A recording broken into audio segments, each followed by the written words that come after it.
Ladies and gentlemen, welcome to the Nerd³ Podcats. We're back! Yay! The what? Sorry? Nerd³ Podcats. What? Podcast. Do you mean podcast? No, I think Podcats. Isn't it? I swear No. you spell that podcast. Is Yeah. that why we're here? Yeah, that's why we're here.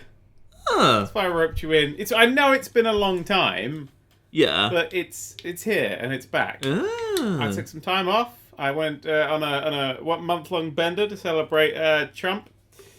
In fact, I'm just fondling a beer can here. Oh my god! Actually, this is the perfect celebration of Trump's America. I've never done this before. I'm gonna crush a beer can onto my head. Okay. Okay. Which way? Like straight down? Yeah, you know, like people like slam their head into it.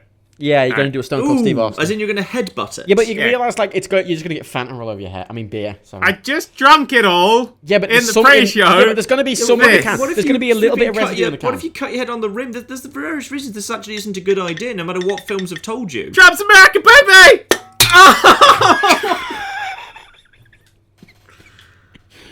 Feel like that didn't go well. No, maybe not. You're right. Well, Dan's dead again. You're right. I really went Off for to that. hospital he goes for another 4 weeks of intensive treatment. We'll see you in a month, ladies and gentlemen. Good night. I felt like I summed up Trump's America in that, though. It's an awesome thing! Oh, it was a mistake. Time Man of the Year, though. So. Oh, seriously? He's Person of the Year. He's Times Person of the Year. Yeah. Wow, he literally is Hitler at this point. Oh, man. Do you see that Goodwin of Goodwin's Law came along and went, you know, Goodwin's Law is like, if you mention Hitler on an internet conversation, you lose that conversation. He went, that doesn't apply to Trump. You can make those Nazi correlations. Like a dude who made a law came back and was like, actually, Trump kind of breaks this one. I've genuinely really hurt my head. Christ. It's sort of dented the can a little, like on the side. I think another shot of that and I'll take it down. But we'll save that for the amazing halftime show just after Beyonce and the Red Arrows. Okay, so we've got a lot of games to get through. Do we? And a lot of other stuff. And many politics. Oh god, let's not. wanna Let's do the touch politics first. Trump's elected. We're all fucked. David that. Bowie's still Investigatory powers bill. Oh, who gives a shit? Let him spy on us. Let him murder us all. Let the him Brexit die. shit. On the plus side, here in the UK, we now know that Brexit will be red, white, and blue, which is all the detail we need. It's going to be Norwegian. I think, is Gonna that be- her way of... For those of you who Canadian. missed this, our Prime Minister was actually asked to define how exactly Britain was going to leave the EU and replied that Brexit was going to be red, white, and blue. How many flags And then are she red, walked white, and out blue? of the interview, because that's all the detail we're getting. What, are we giving it to America? Are we joining America? Or are we I am- is that in the Confederate flag, red, white, and blue? I think it's red. A Just lot red of flags are and red, Yeah, white, and blue. How many flags? That's a question. How many flags do we think red, white, and blue? I'd say it's got to be at least like 40. I mean, South Someone Korea. tweeted a picture of that, and it looked like it was at least 15. No, wait. South Korea, France, United Kingdom, America. Canada's red and white. Russia? Put some blue on it. Russia. Yeah, I'm going to have to look this up now. Shit. yeah. The Nepal flag. Finland Good with old blood Nepal. on it. Wait, hang on. Is Nepal one of those countries we're not allowed to acknowledge? Norway. I only learned about this. I didn't know that we Netherlands. weren't officially supposed to acknowledge the existence of Taiwan. Oh, I've never done that. Even though everything is made there. I didn't know that was a country that technically wasn't really supposed to exist, according to A some lot people. of China is technically. You know not. what? Donald How Trump many other is going to countries does teach China us... think shouldn't exist? Because they have a few countries they just don't think shouldn't be there. Well, yeah, He's going to teach us a lot about geography. I think that's an important thing. It's going to be in the same way that a man with a hatchet is going to teach us a lot about the workings of the human body. Just like, oh, that's probably not necessary. Yeah, Australia, the New Zealand, Australia. Oh, yeah, Australia, mate. Norway, France, Fucking Russia. Australia, where cunt means to love. Time. I thought you were going on with countries Thailand. that officially we're not supposed to acknowledge existence. Yeah, wow, what does Australia. Australia The do? Netherlands. The war with Christ. Australia? Why does nobody remember the war with Australia? The classic war with Yeah, Australia. and the Costa giant Rica, huntsman spiders. I can see why we wouldn't Slovenia, acknowledge them. Cambodia, Yeah, existence. There's some big ass Iceland. spiders over there. Costa Rica, Cuba, North Korea, North Korea. Hey, red, white, and blue, North Korea. Samoa, Czech Republic. Oh, Samoa Panama. Joe. I like him. Yeah, the Dominican Republic. How many have you read so far? I'm reading in the wrong order, so I don't know. Could you count? Nepal. 1, 2, 3, 5, fucking how many? That's 5. Well, that's the number. Let's not get too excited here. This is the 29. least educated man in Liverpool. 29! I said 40, fuck. I really hurt my head, guys. Well, nobody feels sorry for you. Somebody, my wife. Oh, good. Interestingly, when I search red, white, and blue flags, on the first page of image results, I think that's the 10th image result. You know what the 10th image result is? What? It is a Google search screenshot of red, white, and blue flags. Is Very that helpful. screenshot on that image? No. Then sadly. screenshot it and upload it somewhere. It's really fucking meta. Tag it well. It's like a really old version of Google as well, it looks like. Oh, fuck me. I'd rather not. Anyway, so that was the politics. Mm-hmm. We're fucked, but on the bright side...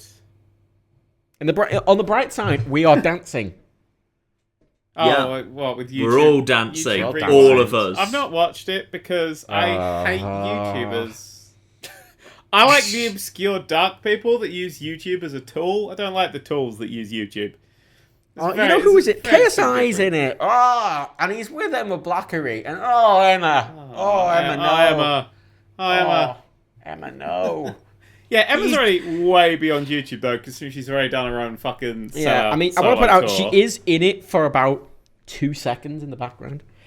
Yeah, but they've got to fit everyone in, so They do. All the people you've never heard of. That is not good criticism, because, fair enough. It's great criticism. There's 3,000 YouTubers with over 1 million subscribers. Yeah, That is but ridiculous. it's a great criticism, because why the fuck does YouTube bother to do this thing when you haven't heard of any of them? It's like all of music getting together and going, oh, here's a music thing. You wouldn't know fucking any of them. What I fucking hate, because there's nothing happened this year. It's like previous YouTube Rewind. It's like a bunch of viral videos from that year. Like when Gangnam Style was big, they did the whole Gangnam Style. There was a load of big viral videos from that year that they sort of integrated into this kind of narrative. And this is just dancing. Yeah. They're on a building site. Why they're there? Who knows? It should be a celebration of little things that almost nobody watches, but it's great. Like that. What's that channel you like where the guy builds flipping crossbows out of other crossbows or something? George Brav. Shit like that should be in this. Should be in YouTube Rewind. That's the sort of thing that should be celebrated. Nah, they're not brand. But he doesn't make £1 million billion of femtosecond. Well, the thing is, a lot of these YouTubers don't. Like, a lot of these YouTubers in the thing, right? I said about a lot of them having 1 million. Most of the YouTubers in that probably only have, like, fucking 50,000. A lot of them 100,000. Like, YouTube, we've all been to the new YouTube space now at King's Cross. We have. I have now. I went there for the brief. I literally ran in and ran out because that's how I like to do did you, things. Daniel, notice all the screens outside? All the screens inside? With No, I shit literally ran in and ran out again. Okay, there's a bunch of screens on the inside and outside, and they basically just have a load of YouTube videos playing. And those YouTube videos are always the on-brand YouTube videos. The ones that they can promote, the ones that they put on the fucking adverts, the made-for-you campaigns and the fucking... On the buses. Oh, yeah, and it's all this stuff, and it's not like it's soulless, it's just, it's very a load of young people that appear, like, it's this, we're fun and quirky. That's the image they want to have. We're fun and yeah, quirky. but in that really safe quirky, you're like, I'm wearing up socks today, Lamo. It is that safe quirky. It is that safe quirky. BBQ helicopter. I did find it odd that they completely forgot in the campaign to mention what any of those people actually do. They're just people dressed quirkily holding a little YouTube thing. It's like, yeah, but what do their channels do? Because I don't know that guy, and from your thing, I've no idea why I'd bother going to check him out, because I've no idea what he does. Sorry, the Rock's retweeting Emma now. Fuck off. Not the fucking Rock. God, mother... do you do daily vlogs? Are you a gamer? Do you build crossbows out of other crossbows and then use those to make an even bigger crossbow and then build a trebuchet out of them? Because if you did that, I would watch your channel. If you're the daily vlogger, probably not. The thing is, right, a lot of them aren't daily vloggers in that YouTube Rewind. A lot of them aren't. A lot of them, there's a lot of gaming channels in there. When I say gaming, it's the kind of modern style of gaming channels, the half gaming, half vlog, half shout channels. Do you think you could make a large trebuchet that just threw a smaller trebuchet? I'd watch that if someone could try and do that. He's probably I'm trying to tried work that out how it already. would work. You just need a big enough trebuchet that you could fit a small trebuchet. yeah, The trick would be, you'd have to toss the smaller trebuchet, but when it landed, it would have to still work. It itself would then have to function as a trebuchet, otherwise you've lost the trebuchet challenge. Okay. I'm just saying, if you were trying to fire it in the air, it would have Yeah. issues with gravity. if it's related by gravity, if it's in its weightless state, then the gravity wouldn't pull the thing down. It would be quite difficult. It would have to be more spring-loaded than gravity-ridden, because trebuchets are gravity pull. Yeah. You've got to balance it, because the trebuchet you're throwing is going to have to be really damn solidly built that it can survive the impact with the ground, but the heavier and solidly built it is, the heavier it's going to be, and thus the harder it's going to be to throw the minimum viable distance, which we should say is probably 100 metres, say. What's the big giant crossbow siege weapon? What's that called? A ballista? Ballista. I always get confused with Batista. He's the wrestler. Yeah, a ballista. Ooh, Tista. You can have a trebuchet that fires a ballista, or a ballista that fires a ballista, but a trebuchet that fires a trebuchet would be a bit difficult. I want to point out. that would be difficult. I want to point out we got loads of gaming news, and then we're talking. Yeah, we'll get to it. All right, we'll get to it. Well, We're talking about YouTube, which is important because it's fucking us over right trebuchets now. are not. Here's a fun fact. My views from last year are up. They're like literally millions higher. Currently, the channel's at an all-time high. The amount of subscribers coming in, massively doing well. The money we're earning is down by about a third. Yay! That's not fucking cool. I'm not gonna fucking sing and do your merry dance, because that is really fucking us off. Like, I had discussions with people today where I was like, hey, come January, we're gonna have to start digging into all the savings we got for the business, and we're gonna try and earn some money in some other ways. We have got merchandise, and you can also subscribe on twitch.tv/Nerd3. Matt's trying to write this ship so bad.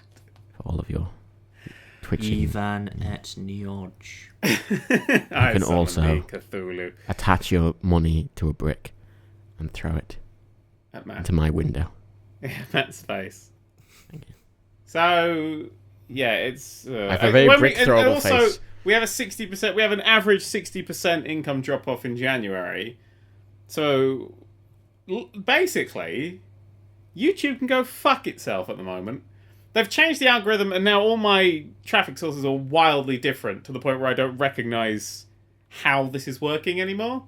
I don't know what's bringing people in or what's pushing people away. You can tell I'm slightly frustrated with it. Tomorrow, the 100 Greatest Game Series that I've been working on now for 6 months starts up. Good list of games, that is. Good list of games. Yeah, Matt's seen the list. I played a lot of them as well. Oh, you have? I've played through most of them to finish that list off. It's very good. I was pleasantly surprised because a lot of games on there that I obviously never played, and I played them and got pleasantly surprised. Yeah. There we go. That's yeah. It's not the thing I like most about the list is it's not controversial. When I read it back, I was like, no, that's the list that works.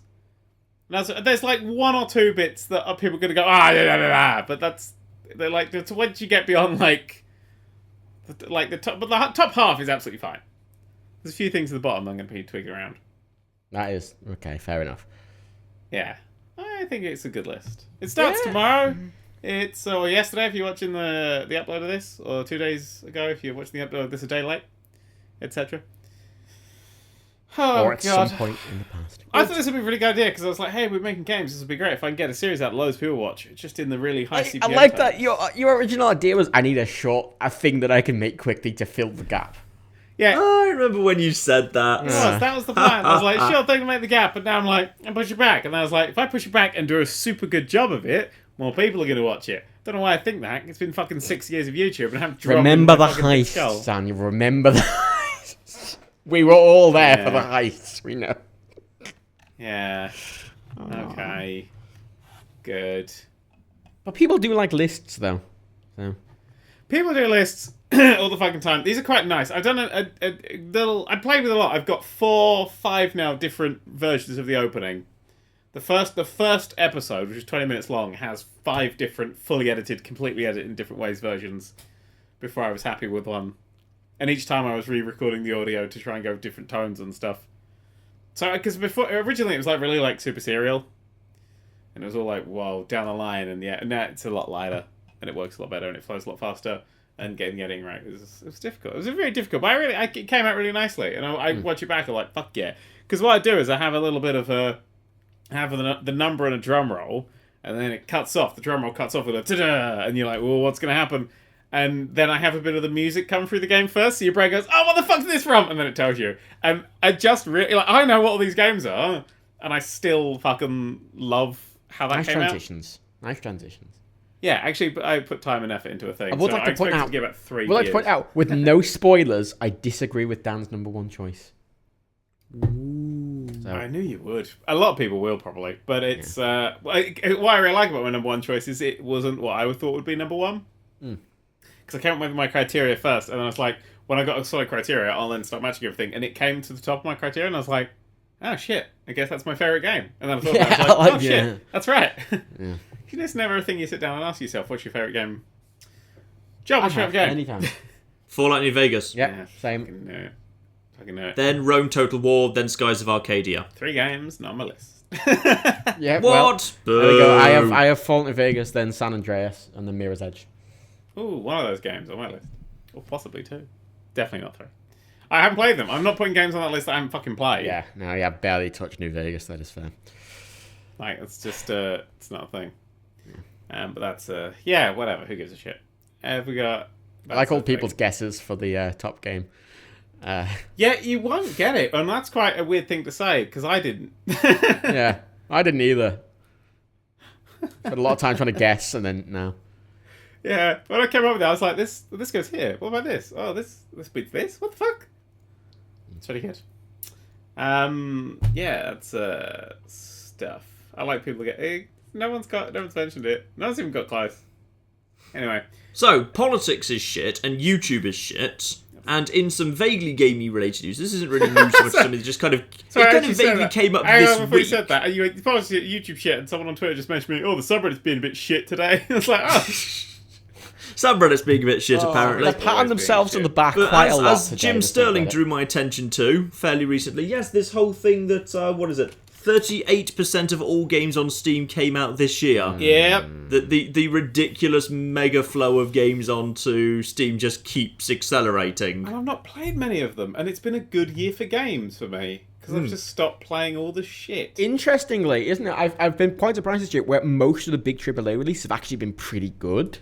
Yeah, this final third of the year, lots of the games that you might expect to be disappointing were all kind of decent. And they all actually had decent PC ports for the most part. Not all of them, but a significantly higher portion than normal. That's Watch Dogs 2 was the Call of Duty was good, Battlefield 1 was good, Titanfall 2 was good. I didn't want to play fuck Call. It's good. It's very Titanfall 2 good. was a good surprise. Battlefield 1's a good multiplayer. Yeah, I think Dishonored 2's fantastic. Yeah, Dishonored 2's fantastic. I think Dishonored 2. I've played the first hour and I gave up vigorously because it's one of the worst openings to a game ever, and I didn't have the time or the patience to care. It's got a fairly decent opening level, really. It's not the opening. It's like the opening cutscene that just pisses me off. Why? Because you're there and it's like, hey, let's establish it's all gone wrong. Disney villains are attacking. Ah! That's exactly how the first one opened. Yeah, I don't fucking like it then either. I mean, yeah, I don't particularly like the villain. It doesn't set time. It just doesn't. There's no pacing. It's yeah, like, you're Empress, this is the thing, here's the villain. I'm like, wait, hang on. Well, this is true. It would be a very different game if Emily was just kind of chilling out on her throne as an empress. Nothing went wrong, but she decided to start going out and murdering people anyway. Here's a better where you were just opening... basically playing as a psychopathic sociopath who murders her own subjects psychopathic for giggles. Sociopath. Here's a better opening for that game. Start it much earlier on with young Emily and have the tutorial be every few years. And so you're jumping through time between little bits of the tutorial with her gradually learning so we can see her craft. And then you get a nice open pace. You learn the connection between the two characters. Yeah. You don't have to change anything apart from you just have to slightly age some models and do some fancy effects and change the weather in between things. Easy. Bosh. Then you got a better pace. And then when shit is the fan, you actually give a shit. Because when shit in the fan in that game, I was like, who the fuck's this Disney bitch? And why is she yelling at me? The thing is, right, the story isn't very good. Granted, it just has some of the best gameplay I've ever encountered in any sort of game like that. I finally got I got to the bit where you get your powers finally, because I'm playing as Emily, because why the fuck would you play as Corvo? Now, don't give me that. What Corvo's story is done and finished. His tale is finished. Because, again, the story is weak, and it's all from the Corvo's gameplay. story, as a character, Corvo has nothing to gain. This is true. He literally died and had a happy death epilogue at the end of Dishonored 1. No, this is true. I agree. Story-wise, you wouldn't play as Corvo, but they have completely different sets of powers, Corvo and Emily. Yeah. Does he still get Blink 2 for additional reach? I don't remember. I think so, you can, yeah. Blink 2. Not that you really need it, because I never found anywhere that you couldn't get to without agility and far reach. So I don't really see why you Blink need 2 Blink still 2. doesn't go as far as far reach, but Blink 2 you can teleport in Blink the air. 2 doesn't go as far reach. No, but you have to realize. What? Well, this is the thing. Blink 2 is faster, and you can teleport in air, and you can also. You can far reach in the air. Blink sounds terrible. No, but How far does Blink 182 reach? My point. No, I mean that you cannot. With Blink, you can teleport into a mid-air point. You can teleport above an enemy. You cannot do that with Far Reach. Far Reach is also slower, and it has like an arc. It's more like a grappling hook. And Blink, you can have an ability, for example, that stops time when you're in mid-air. Aiming Blink. It's a lot more. Far reach gets that too. That's the final upgrade for that. Where if you're falling, then time slows down for you to aim maneuver. Slows, but for Corvo, it stops, and it. I've played both of them. I think I've played through it 3 times now, and it's very enjoyable because you play the game differently every time, and I love it. Well, I've played the PC version, so it's a piece of shit. I played it for an hour and gave up to play other better things on the PS4. And that's my review of it. That's all I've played. I played the first hour and a bit. The opening is terrible and too fast, and I don't care. And then the game is a laggy piece. It's my game of the. It's my game of the year. That's because you haven't played Watch Dogs 2, which is. I have. I've played Watch Dogs 2. Watch Dogs 2 is pretty good. Great, actually, you know what? I'm going to be very controversial. I prefer Watch Dogs 1. Get out. Well, you're an idiot. I don't think Watch Dogs 2 is as good as Watch Dogs 1. You're wrong. You're an idiot. I miss the convoy mission. Where are the convoy missions? Where's the intrusion? They've taken out a load of challenges and game modes. Okay, Yeah, I do. They've added the ability, right? They've added this amazing ability. It's called to have a character with personality. This is true. Also, I liked Aidan Well- Pierce, Mr. Grumpy McMurder. No, he was you're great. wrong. He just went around in his grumpy, serious trench coat, being grumpy and serious and killing people. He was great. It feels like it's gone from like dark modern Batman, and it's reverted back to like camp 1960s Batman. That's literally what's happened with this series. And are you arguing that Batman is better gritty, or Batman is better in 1960s camp style?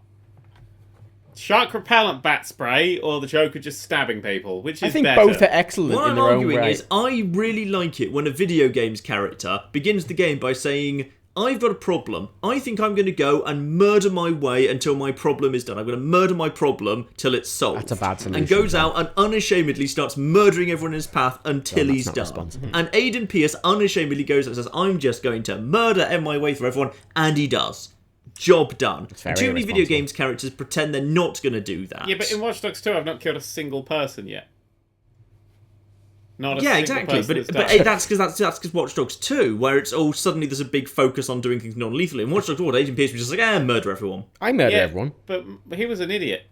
And his story was He terrible. was. He was a grumpy, frowny idiot in a stupid trench coat. He was brilliant. And he was like, I just crossed this bit of water. We need to activate this bridge. Why don't we just go back with the boat that we parked up to get to this mission? We must activate the bridge! Yeah, no. Can't Yeah, get my trench coat wet. I mean, in fairness, right, Watch Dogs 2 was kind of Ubisoft's first foray into a big open world modern game. Obviously, Yeah. some teething issues, which they've resolved a lot of in Watch Dogs 2. I mean, Watch Dogs 2, it's still a Ubisoft game, very obviously. It's got the Ubisoft bugs, and it's got the Ubisoft kind of writing, and it's got the Ubisoft open world. Disagree vehemently about the writing, because the writing is exceptional in this game. Every single bit of dialogue is like it's really lean. Like everything is either a joke or a plot point, or it's something establishing character. There's no fat on that. No, script, I agree. As far as I've got. I agree. I just mean, like, I love it. I want to point out, I'm not.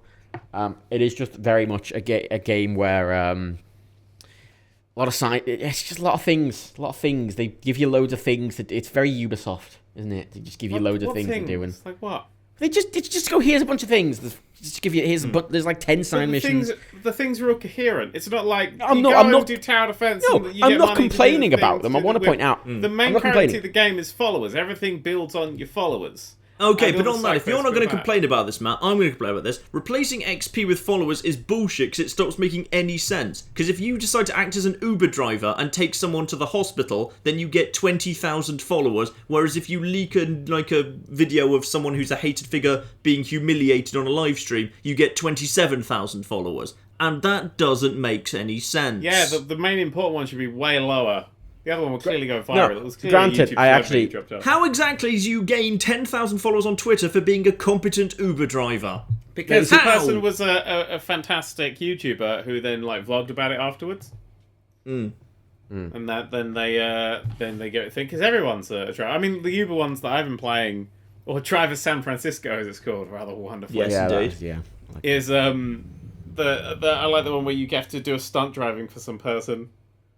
Just this one was like, oh, I do dangerous activities and stuff YouTube, which just talks like every YouTuber I've ever met. And Can we also just confirm that has that my favourite Ubisoft... line in it, which is when she asks what his name is and he says Will Smith, and from then on I put him in a suit. He just ran around like he was Will Smith. I love that so much. That made me so happy. That game is really well written. I very Can we also rarely just confirm that like say games are well written, but that's a very well written game. John, go, John, go. Ubisoft have actually confirmed within that game that they prefer their company to be pronounced Ubisoft. Because Yes. if you break into the Ubisoft offices, then the characters actually call it Ubisoft. Here's a Yes, question, but they're actually. Americans, Not Ubisoft not or French. Ubisoft, they call it Ubisoft. No. Yes, Here's- but they're here's- Americans, so I don't trust anything that they say or believe in. Do you think that trailer in the Ubisoft office in the game is legit, like a teaser? Yes. That's what Absolutely. they've said, yeah. It has to be legit because that solidifies Watch Dogs 2 as a much better game. That gives Watch Dogs 2 one of the coolest Easter eggs of all time.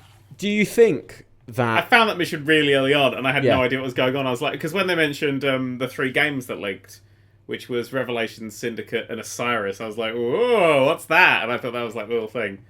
And then they go and show you a trailer for a game. Do you think they'd be good at a space game? Yeah, I think that's the next Far Cry. That's where my money would be, that Far Cry 5 fucks off into outer space for a silly space adventure. It did bug me that mission was literally just, though, get on the roof and then plug into the box and that's it. A Then lot it's of the just missions security are that. cameras inside. A lot of them. Way too many missions to just find the CTOS box and then plug into it rather than actually going inside a building and doing any proper stealthing. You know what? I love that. I love that it's just remotely accessing everything. I really because then when it's not, it actually becomes a bit of a hassle. I'm a non-lethal player, so I'm playing. I'm lying. I'm playing 2 different save files of it because oh my god, a Ubisoft game with multiple save slots. What the fuck?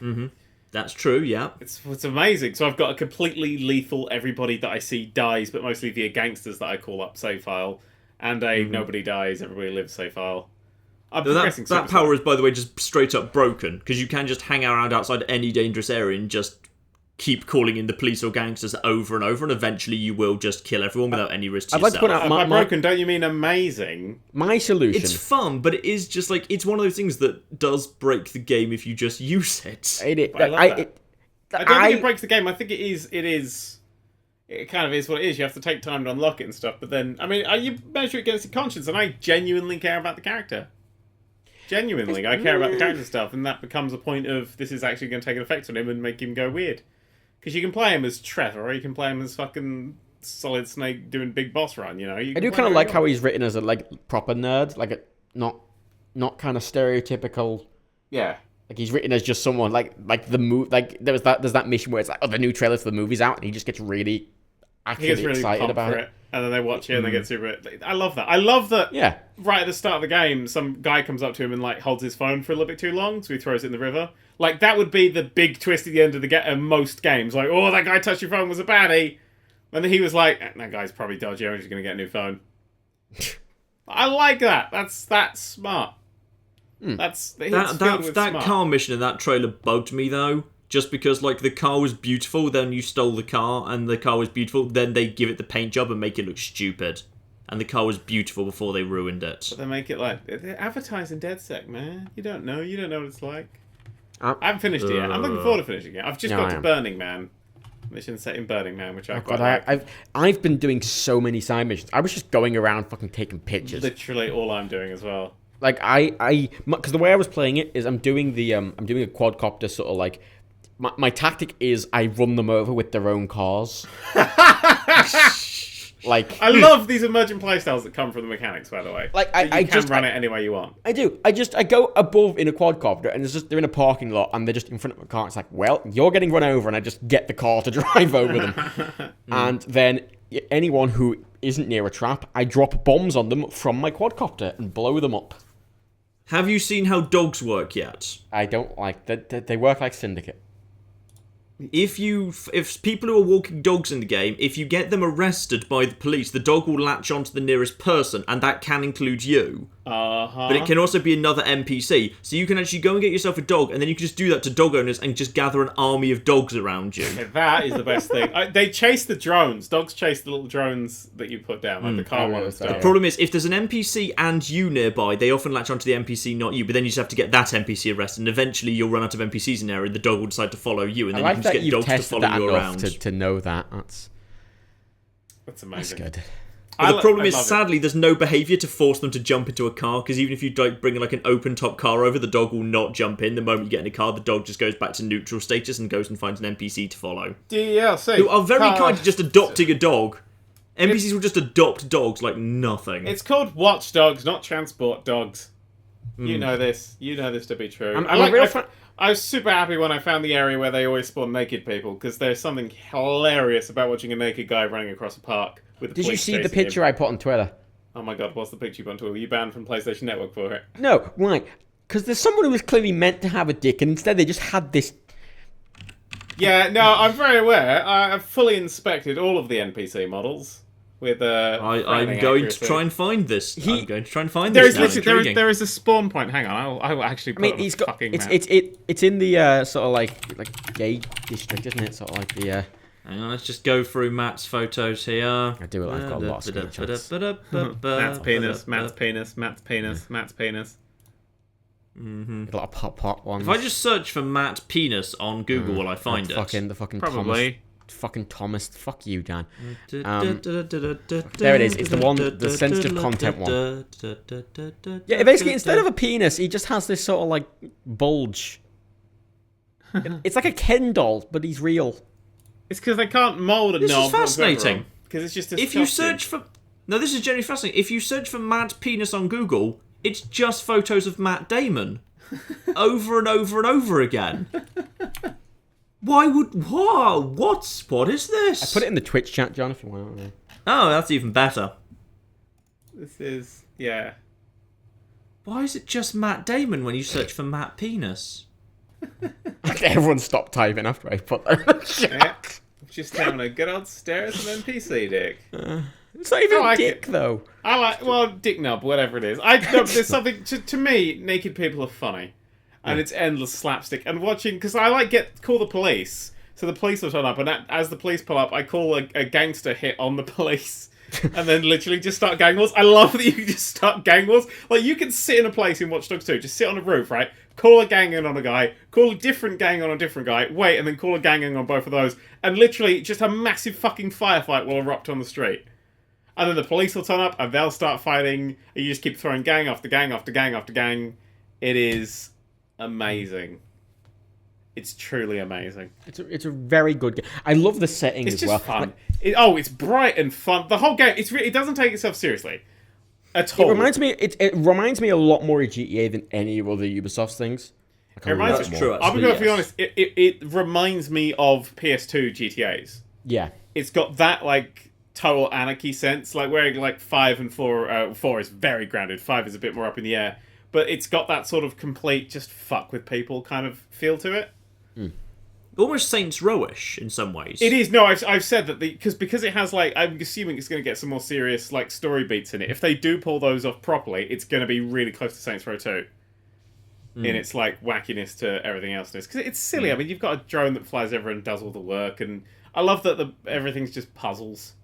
Just literally everything. It's a shame there's not enough variety in the landscape, because too much of it's just either high built-up city or ocean. And there's not really as much variety as there was in Watch Dogs 1. This is the one thing Ubisoft's never really been good at. Watch Dogs 1 had I think Watch Dogs 1 had the best map. The Chicago there, with one corner that was really industrial and one that was residential, one that was high-rise, one that was really beautiful park and countryside. And it was divided just elegantly into those little segments. And I just feel like we don't get that variety in Watch Dogs 2, so I miss how Chicago was in Watch Dogs 1. I think it's because it's San Francisco, and San Francisco is very modern.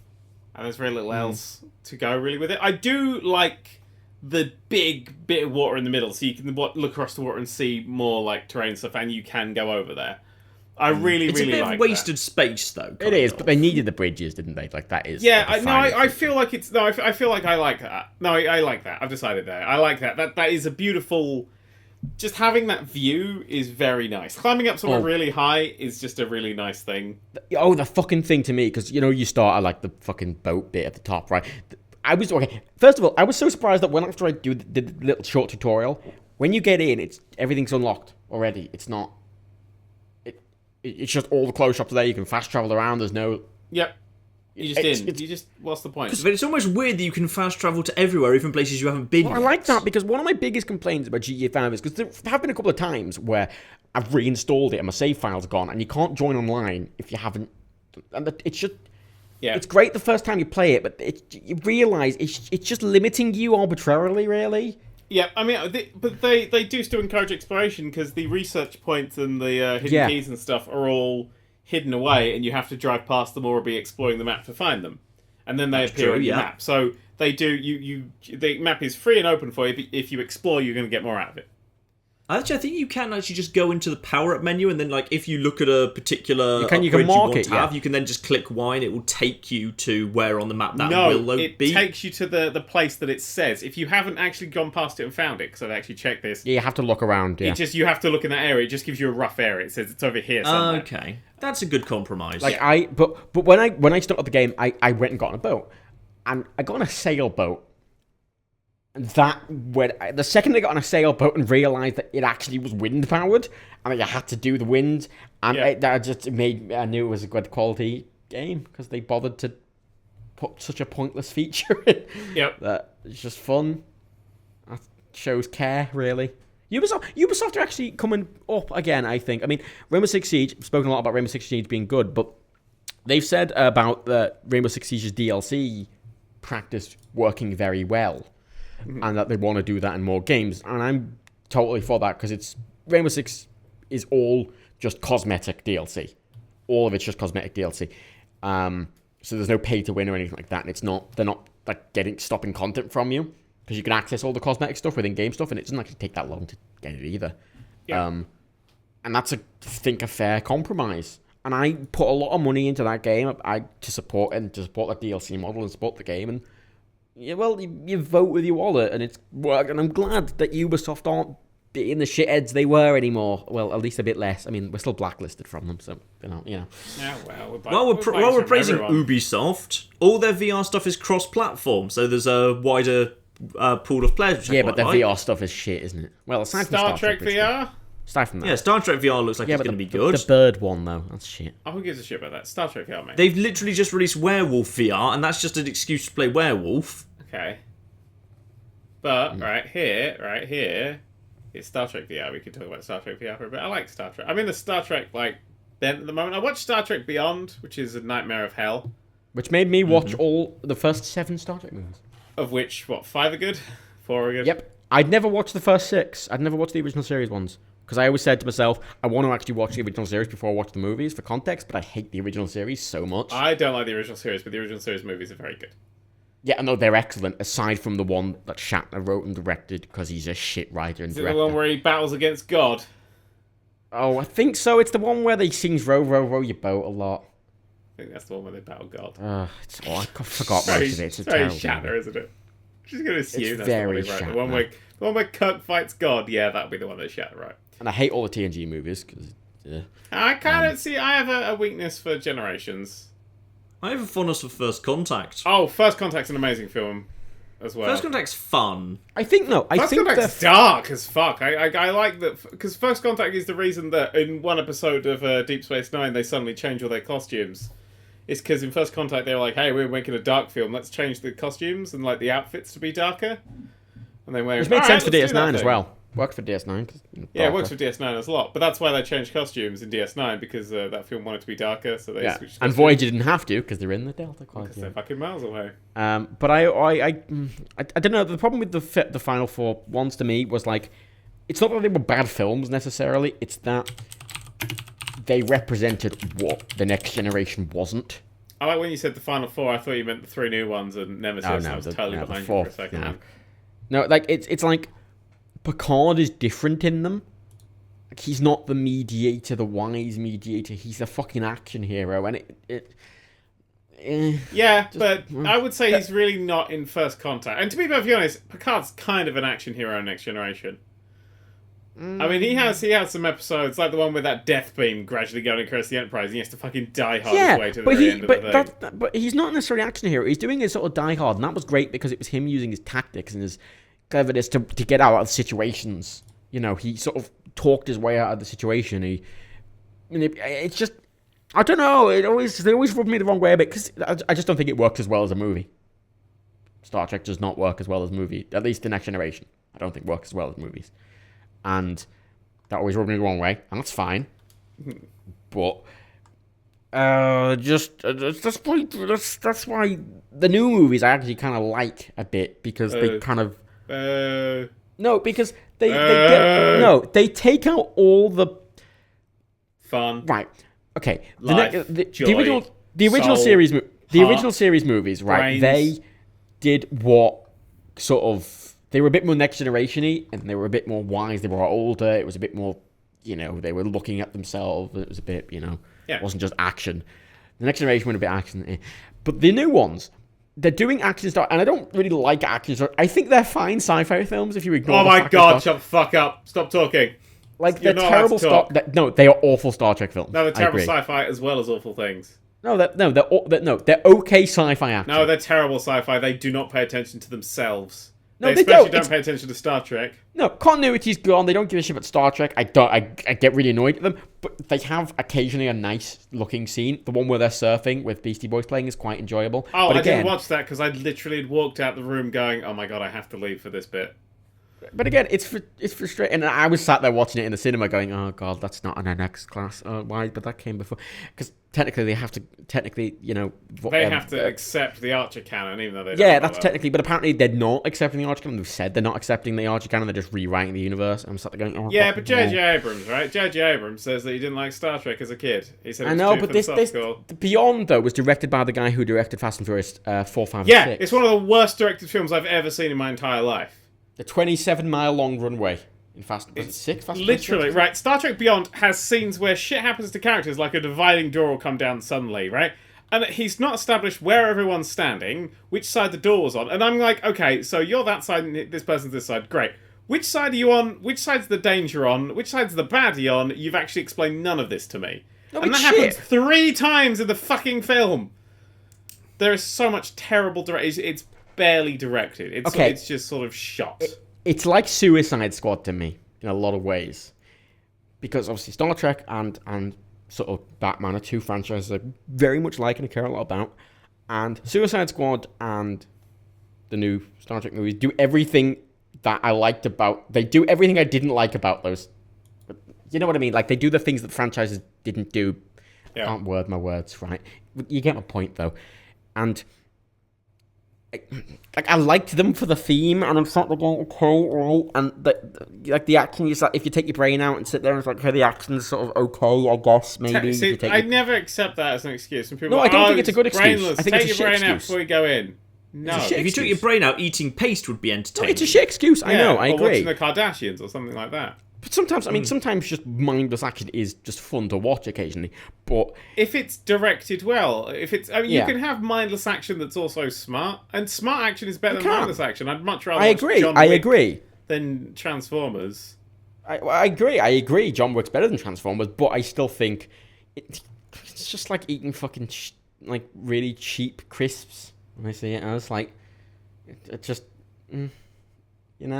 It's hard to explain. Like, I don't think they're good, but they sort of rub a slight itch. I'll explain them. Star Trek is not a very popular franchise. It's a franchise with a very small and dedicated fan base. Yeah. It did a lot for TV, but Star Trek in actual self has never really been super massive. They're trying to turn it into super massive Hollywood things and trying to make it appeal to as many people as possible. It is broad stroke sci-fi, which doesn't really work ever, and I'm afraid that this is kind of what Chris Chibnall's going to turn Doctor Who into.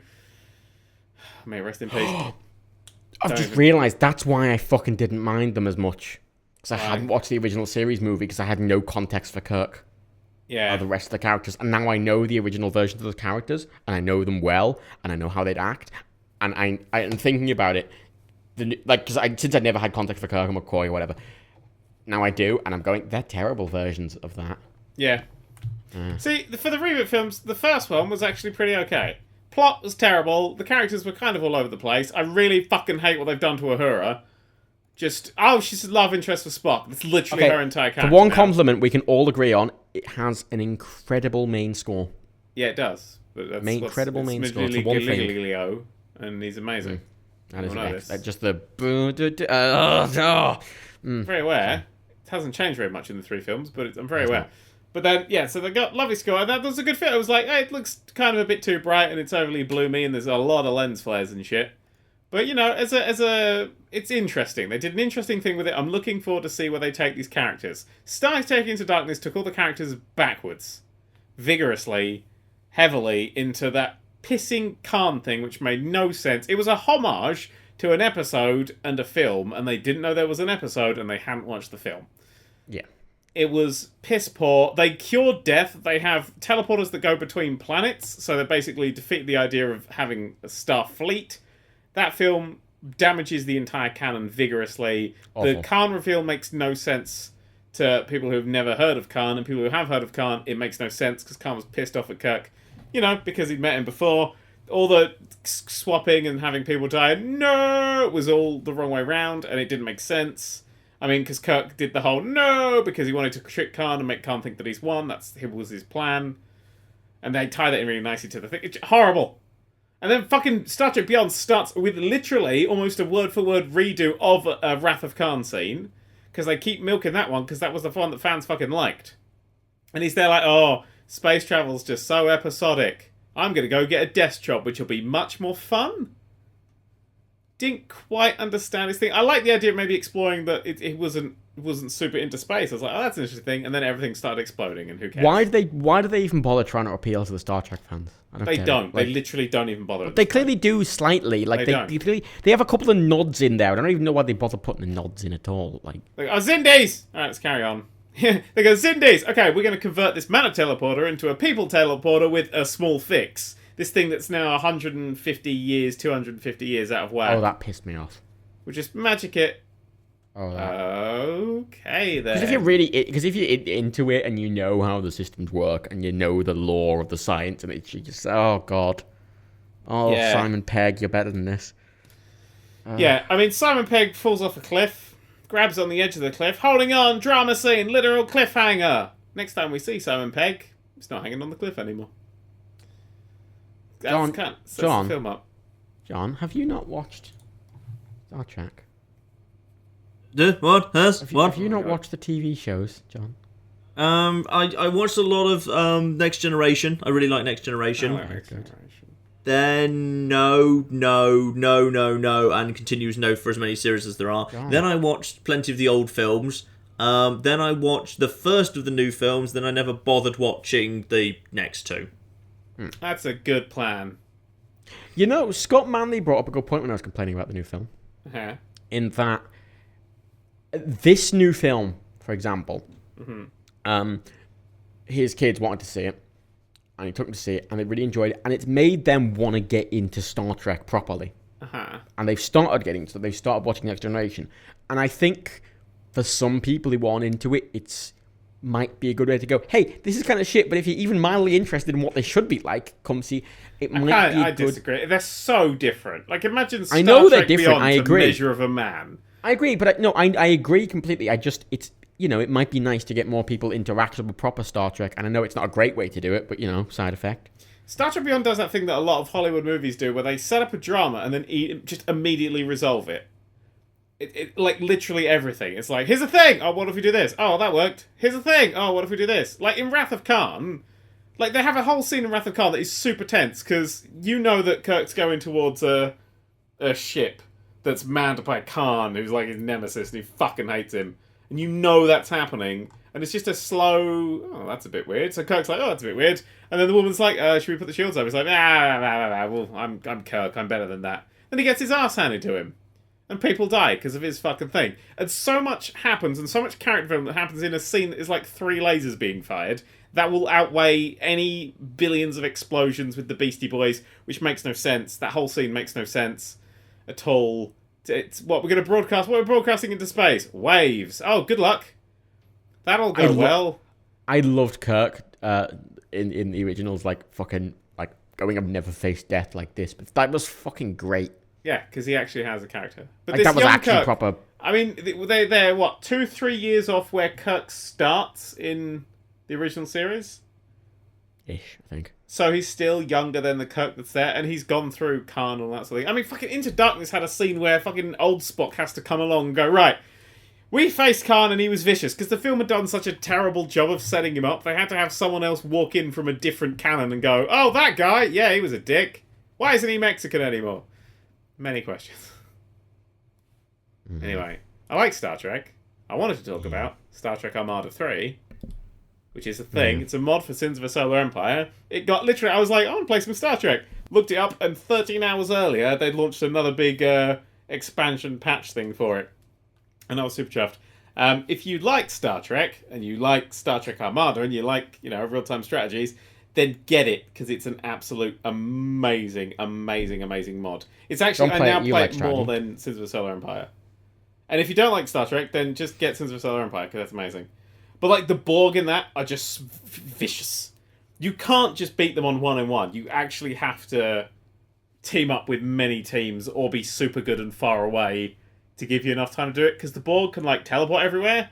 Anywhere that they take over, they can build a transwarp, so they can teleport absolutely everywhere instantly in, like, one jump. And you have to jump from planet to planet. And they can set up, like, they get cubes and stuff really early on.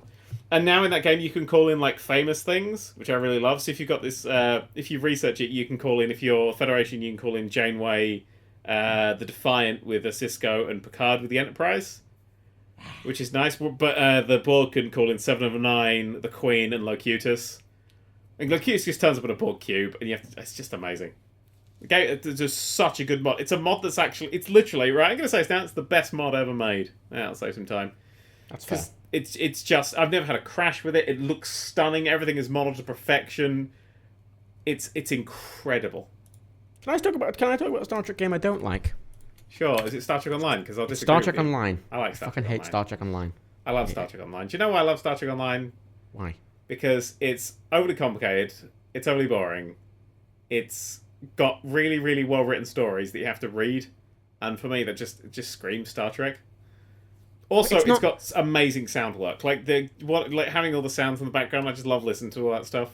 And it's got the best fucking main theme ever in any Star Trek ever.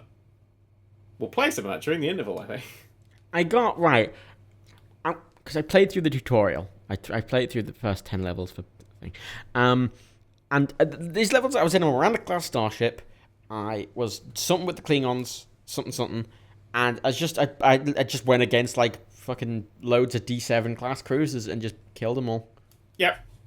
That's how it starts. It's awful. Why is it awful? Awful.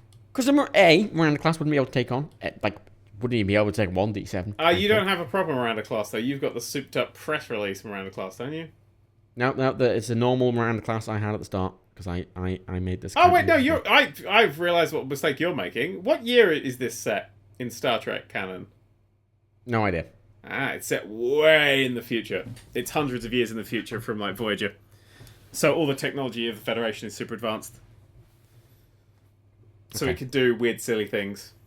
Point is, a Miranda class, regardless of how souped up it is, a single Miranda class vessel against like 5 Klingon warships would not stand a chance. So I got very annoyed that I was able to... Yeah, but the Miranda class plays the Beastie Boys. And as we know, that makes spaceships invulnerable in Star Trek now. So, yeah, it's the Beastie Boys. That's my new response when everyone says, oh, there's a mistake. I'll be like, I actually kind of want to run my own Star Trek TV series now. So he goes, in episode 75, when this thing happened, I'm like, it was the Beastie Boys. You did write an episode, didn't you? I've written an entire first series of a Star Trek series. It's pretty good. I quite like it. It's in my hard drive somewhere. Probably unless you've deleted it like you usually do. Actually, no, I've kept that. That's one of the things that I actually think is good. So maybe one day I'll be writing Star Trek. And when I write Star Trek, it will be... it's actually the tone is sort of like Deep Space Nine, in that it's a bit more It's less political. It's more about finding yourself. But I guess that's what Star Trek's all about. Character work.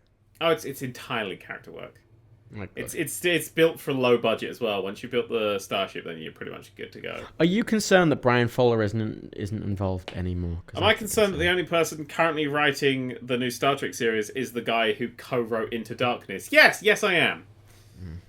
Yes, that person who has no grasp of Star Trek or their characters or why people like them. Yeah, no, I'm pretty concerned. That show that's now been pushed back 7 months more. What? It's been pushed for... I didn't know that. Yeah, it's been pushed back even further. Fucking hell. It's not even. It's supposed to come out in January. It's not even started filming yet. Jesus Christ. Yeah, Brian Fuller was fired, I would say, because he's a massive procrastinator. Because he said they've got my number was one of the things. Was one of his quotes. If they want help, they've got my number. Yeah, he's been fired.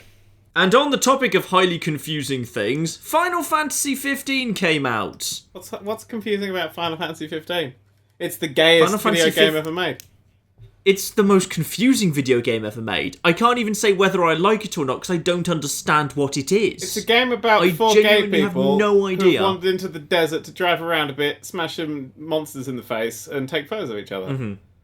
Okay, but just okay, answer me this if you can. Is it a really serious game with light-hearted bits for kind of variety and to highlight the dramatic bits, or is it a really light-hearted game with moments of ridiculous high drama for the same reason but in reverse? Yeah, it's that. It's the stupid game. Core? What is the core of the game? Is it the stupidness or the ridiculous high drama? Stupidness. I've literally not had a single high drama moment in the 11 hours I've been playing it for.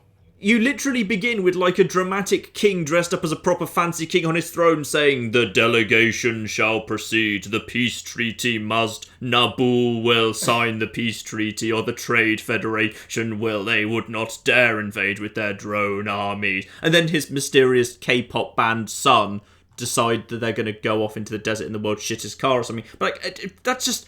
He was dressed up like a fancy king, and they're dressed up like a K-pop band, and I was literally scratching my head because I had no idea what was happening.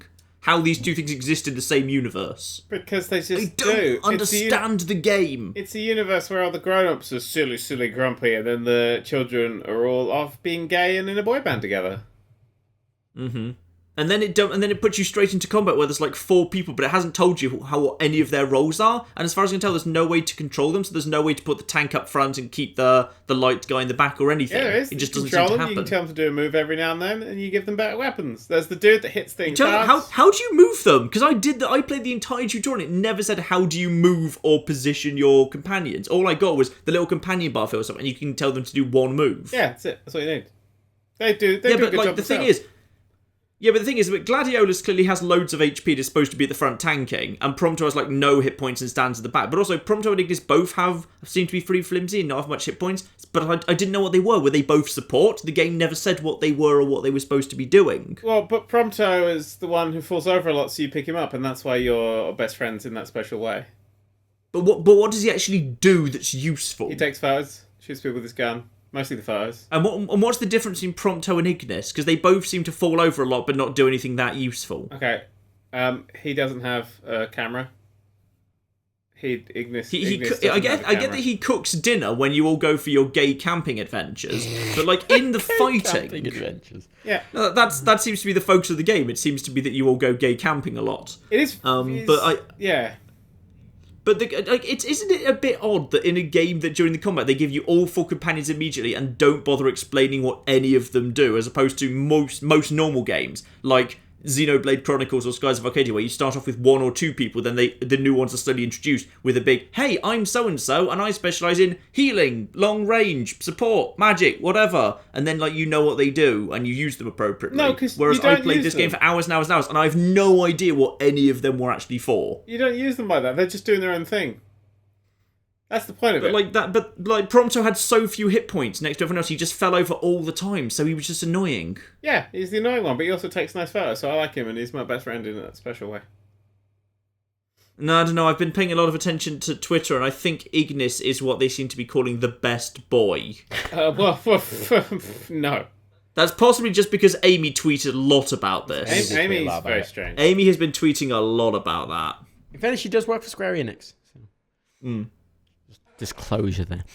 Which would presumably therefore mean it is the official Square Enix position that Ignis is the best boy. We can confirm officially that Ignis is best boy. Ignis is not best boy. Yeah. Ignis is not best boy. I want to point out, Best right? boy. I do. I thought I enjoy the game. I couldn't get into it, because again, like John, I just don't really know what's going on.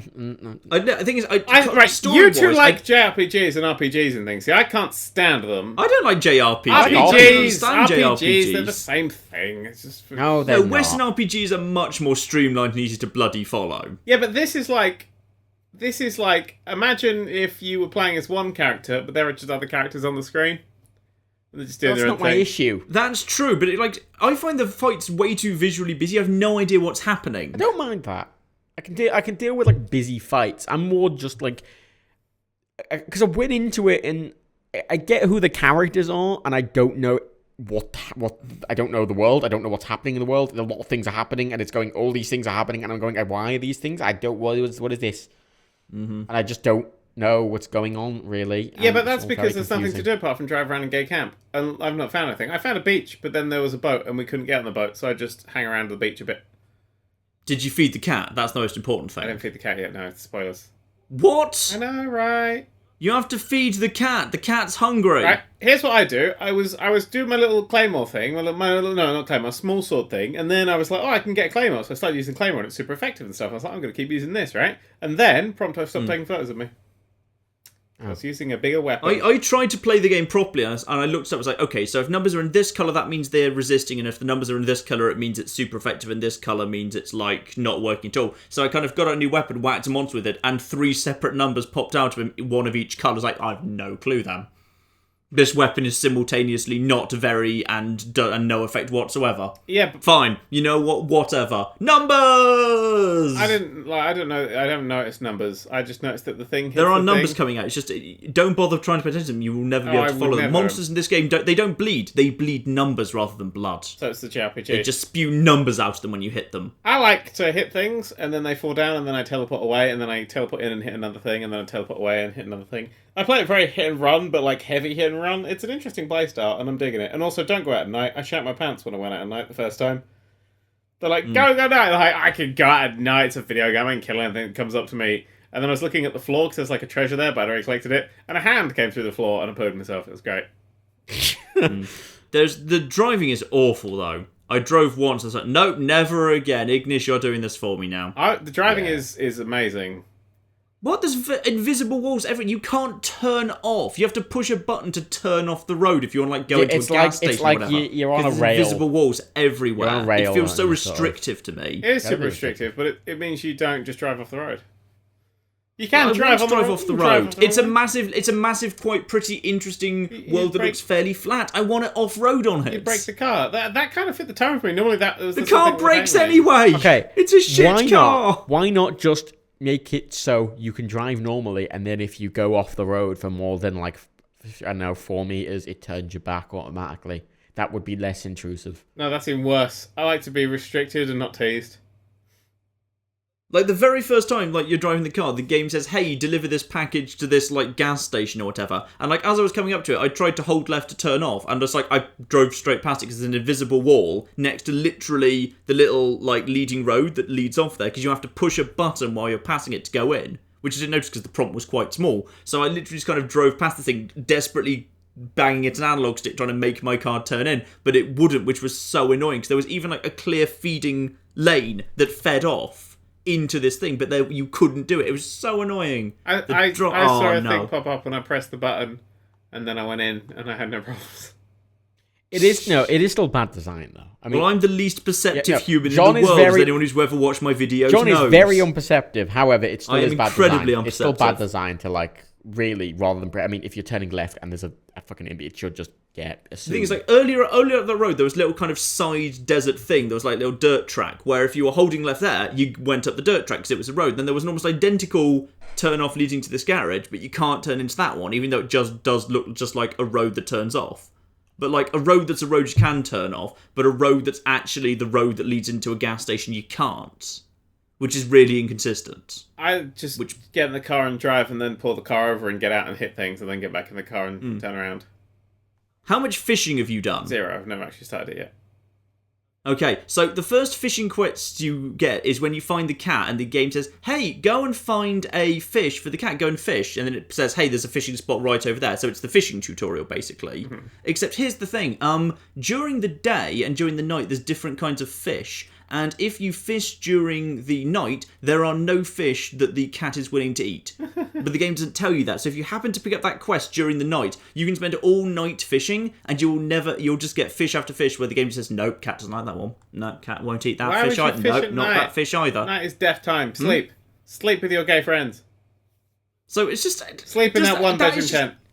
That is objectively bad design, that during the fishing tutorial quest, you can actually go into a situation where you cannot catch a fish that completes the quest. Yeah, but... During a fishing tutorial quest, if you catch the fish, that should complete the quest, because you've demonstrated you know how to fish. But I'm going to argue it a different way. Basic game design. I'm going to argue it a different way. I hate cats, and making a cat sad, that makes me happy. You're objectively wrong. No, there's no such thing as objectively Which wrong. one of us? Dan is objectively wrong. No. Okay, good. I'm happy with that. That's fine. Objectively wrong. Hate cats.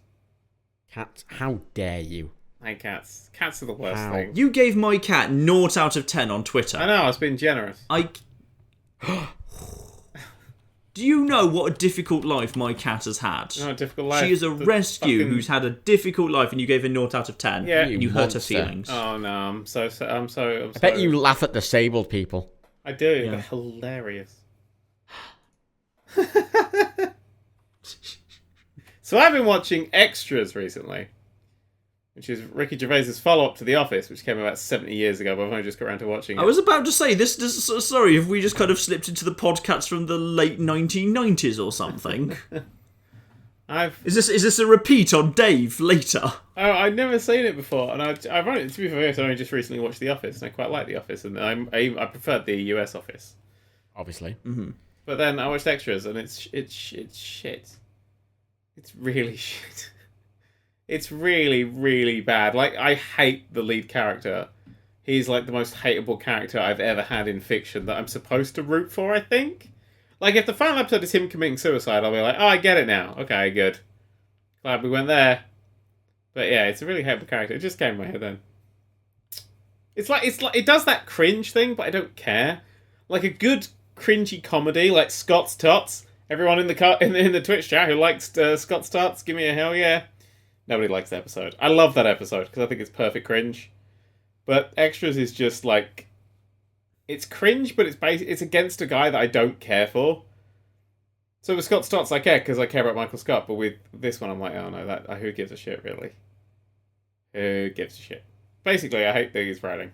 It's terrible. Anyway. But while we were on the topic of God. TV, we could actually get onto the Grand Tour, which has started during can our I just make a absence. side note? Yes.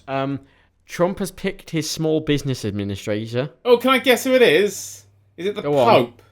No, it's Linda McMahon. That's clever.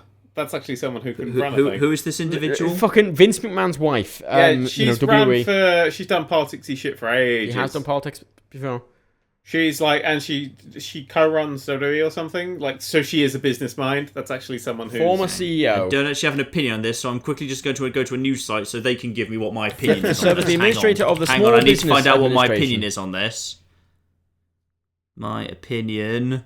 Yep, that is fair enough. My opinion Still, though, is... in the US government, we've got a WWE Hall of Famer that got stunned and Vince McMahon's wife. Yeah, and then next, in 4 years' Oh time... god, the news is too recent. There's no news that can tell me what my correct response to this is. Oh my god. Just tell me whether it's boo or yay. It's yayish. I want a smiley Really? face or a frowny Sorry, this is face. Trump news that isn't boo. Well, it's literally hiring a competent business person to run a business organization. And a woman. Who the is doing- first of its kind. Can't really fuck that up, really. Who was doing the job before then? Was it also a competent business person? Probably. But who cares? Because it doesn't really matter. Right. Doesn't it? It feels like a relatively important job. Small Business Administration. They are the Small Business Administration. They're a government agency. Who runs them? Head. Fuck me.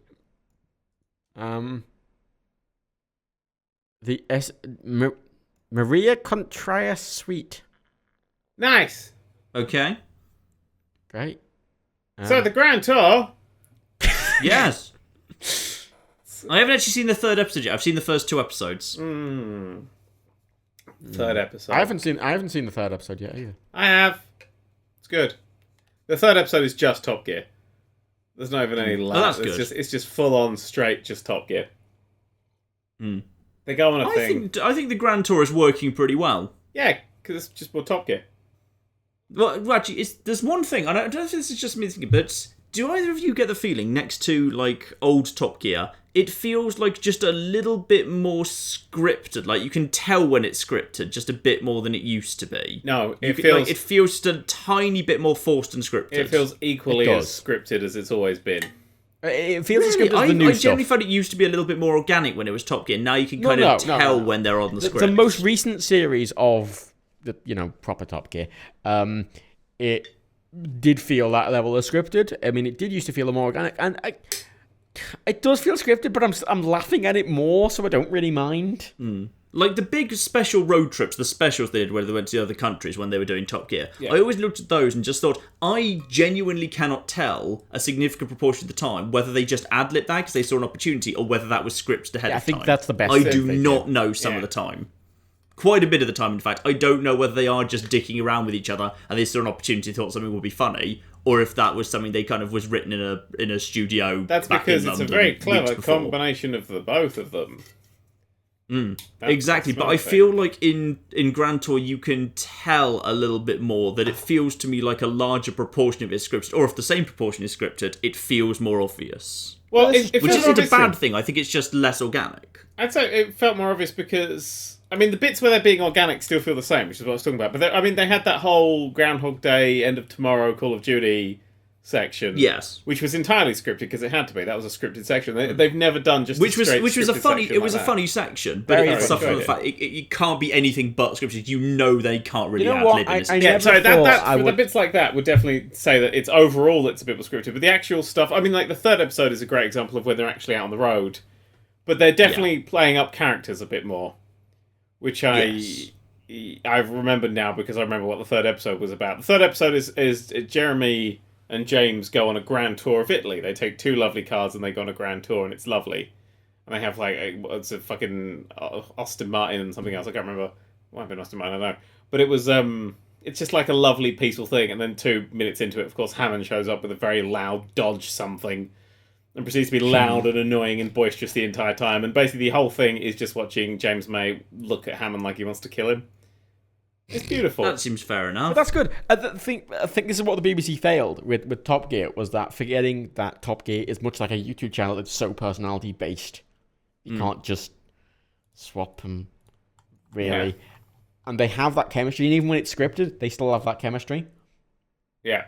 Like, Jeremy fucking repelling from a thing and his pants falling down is just, for some reason, infinitely funny to me. Yeah.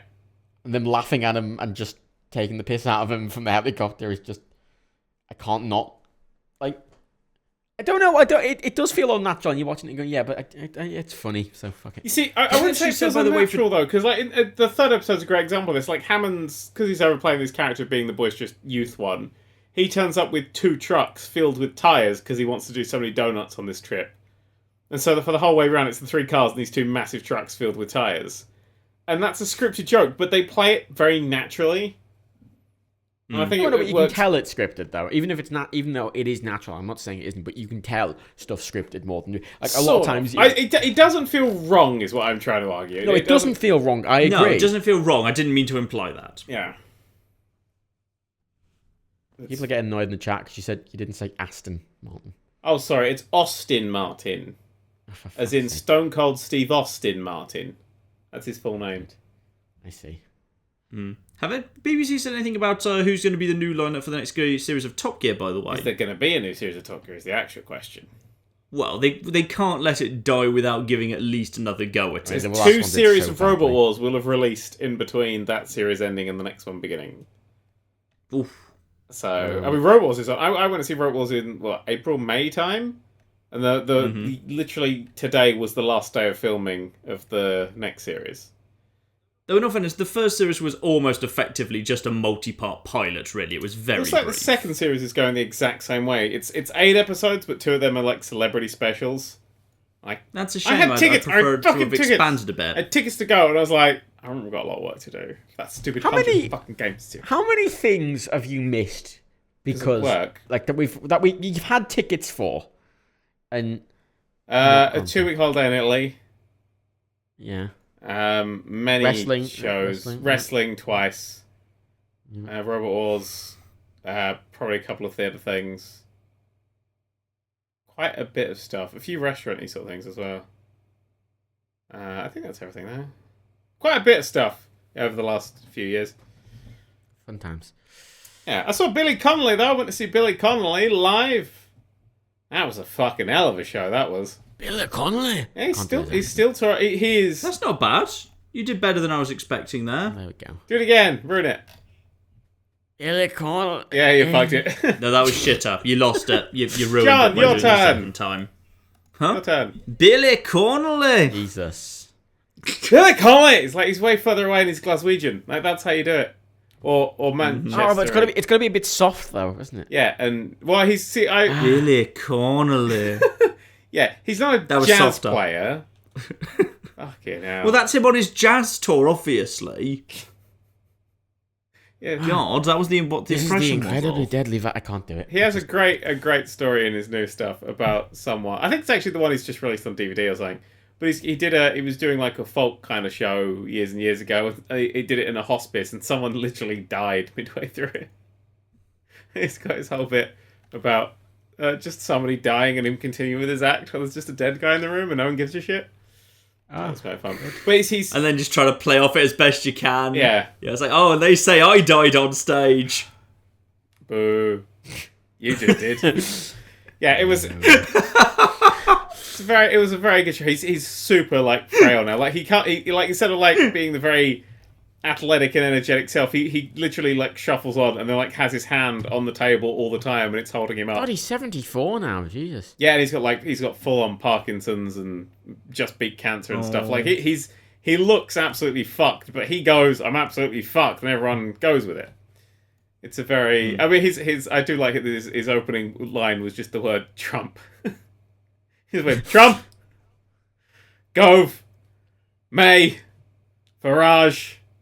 We're fucked. That was it. Did you see Charlie Brooker presenting "Have I Got News for You" a few weeks back? Yes, it's the only one I watched recently. Yeah.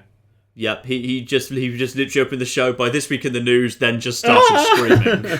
Ah! It was a beautiful moment. Yeah, I cannot wait for 2016 wipe. It's gonna be 6 hours long.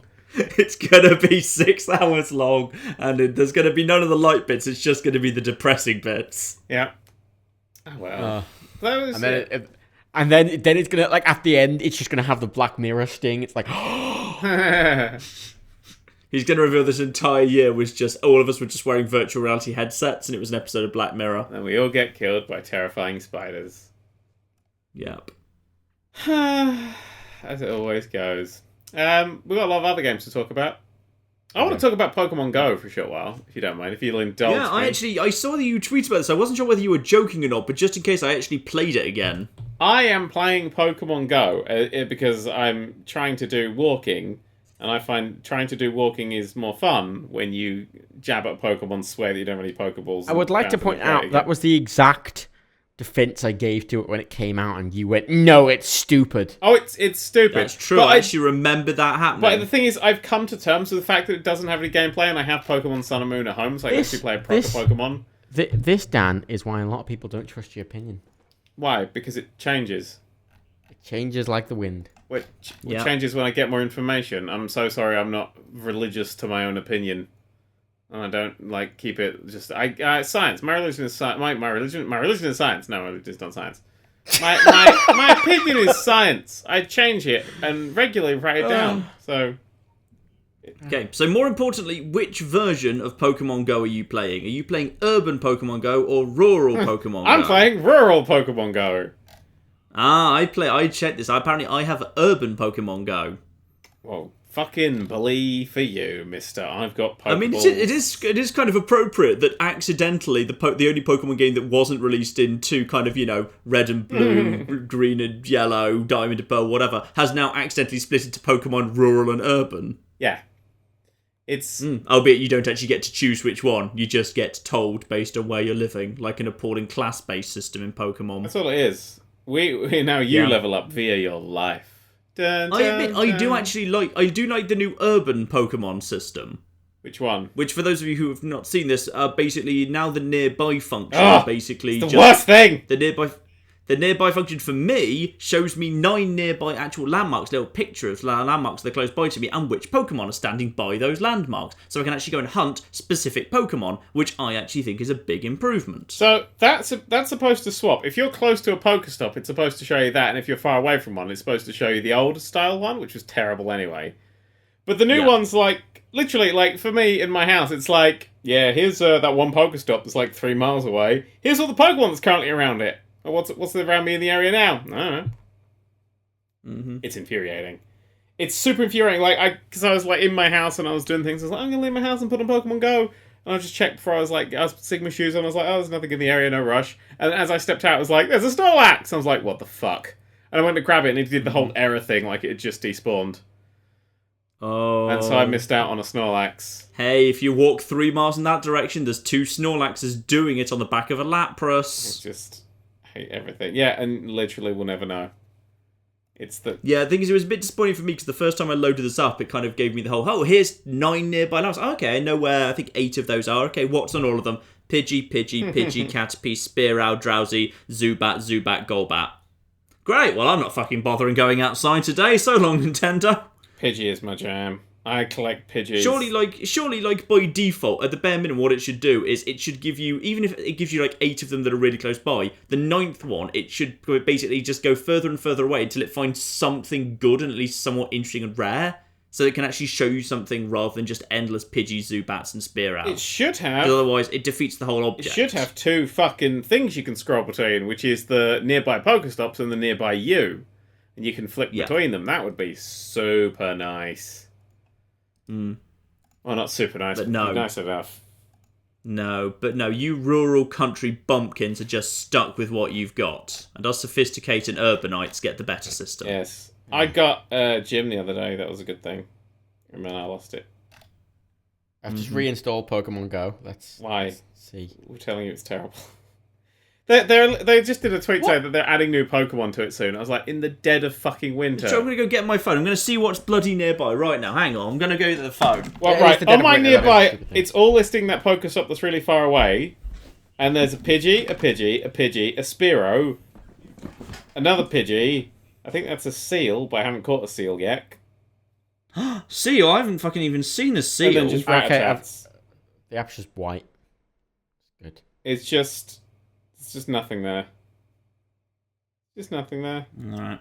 Literally a white screen. Let's see if anything interesting is nearby me at the moment. And as we've all got Pokemon Go out, we could all do a battle. Oh wait, no, we can't because it's not a battle. Well, that's fine. We can all trade. Oh wait, there's no trading. Wow, this game is shit, isn't it? A little bit, yeah. How do I? Sorry, that was a low blow at Pokemon Go. No blow. I'm Pokemon sorry. Go. We can't moan at it for not having features that have basically been in the Pokemon franchise for literally over 2 decades. What level are you, John? I think 12. Oh. I haven't played this game much. Oh. I got bored of it pretty quickly after it came out because it was so feature poor. And it's not much better now. It's a bit better. I caught a Krabby. I caught loads of Krabbies. Krabby's just, there's a million... Ah! Christ! Someone's deaf. It's telling me to remember to be alert at all times to my surroundings. But now there's a Gengar rather than a Gyarados. You have to get rid of that. Nintendo's going to kill us from space. Update, that Pokestop that's like 3 miles away from me. It's a Paris at it now. Oh, shit. Christ, just be silent, you fucker. Guess what I found? What? Is it another Krabby? That's right, a fucking Pidgey. Oh, nice. I literally catch every Pidgey I see because you catch 3 of them and you can level 1 up and then you get a shit ton of experience. And that's how I've been experience farming Pidgeys. I'm level 21. I've been playing for about 4 weeks. There's a Pidgey right... Can I catch this Pidgey from my room? No. Yes, I can catch a Pidgey. I literally can catch a Pidgey right now. Well, let's see if he catches it, ladies and gentlemen. Wait, no, I think the app's just crashed. I think the app immediately... No, the wild Pidgey has appeared. The wild Pidgey has appeared. They were like, and it's... We should play more games on the thing. Okay. Combat points 111. This is not a very good Pidgey. I've got it in the Pokeball. Wait, hang on. Turn the music on. So what? Turn the music on. What's this thing then about like landmarks that shows you where Pokemon are there? That It like, literally shows you nearby Pokestops and Pokemon How that are do I hanging do out that? at that Pokestop. The little in the bottom right where it's got a list of 3 Pokemon. Yeah. If you jab that, then you see nearby. But it used to, And it will give you... when the game first came out, right? It showed a Pokemon and then showed like 3, 2, or 1 steps. And if it was 1 step, it was close to you, and if it was 2, it was further away. So you had to track them down that way, and that was actually a game. Then they got rid of that. Pretty much the first day after that broke almost immediately. Yeah, and then they never replaced it. What's the ball? Voltorb? It's just a ball. That's Voltorb. Okay, what's the fucking... What's the mound of gas floating in the air? Ghastly? That's Ghastly. Okay. Yeah. I have it. Who's Sorry, that I'm Pokemon? sorry, I didn't play Pokemon, I didn't watch Pokemon.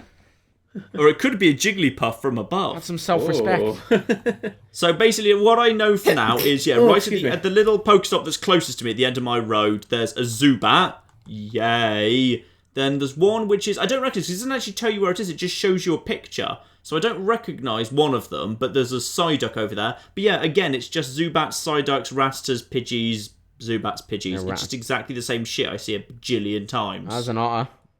Whatever seal. That's an otter. It's Otter! I choose you! It's Ottomon! It's Ottoman! Go! Hey! Go! Weird coloured ball! Look, I haven't played Pokemon. I don't care about Pokemon. Look, there wasn't an otter in Pokemon until the 4th generation, alright? Stop sucking, Matt. And there wasn't a 4th Step the generation. game up. There was a 1 generation, then there was barely a 2 generation. I hate Pokemon. Fuck you all. Actually, it kind of recovered a bit in 3 and 4, I think. Especially the 2nd generation just introduced a load of shit Pokemon that weren't interesting. There were some pretty good I've ones in been 3 playing and 4. Sun and Moon, and Yeah. I like it because it's different. Which thankfully and it's having fun. because they've finally done that bit where they've actually reintroduced old Pokemon again. Yeah. Which Black and White stupidly didn't, and they had nothing but the new ones that no one gave a shit about. Yeah. It's got older Pokemon. It's got a fun story. It's a nice world. It's a bit strange in some ways, but it's pretty alright. I've heard terrifying rumours there aren't 8 gyms that you beat for There's badges. not. You have to do these weird, like... Fuck that shit. You have to- Fuck that you have to do shit. 7 No. trials. Unacceptable. And you have to just beat some Unfucking people. acceptable. I demand to get to a new town, find a gym, go in, beat the gym leader, and get a flipping badge that lets me use a new hidden machine. Otherwise, I can fuck There's off. no hidden machines.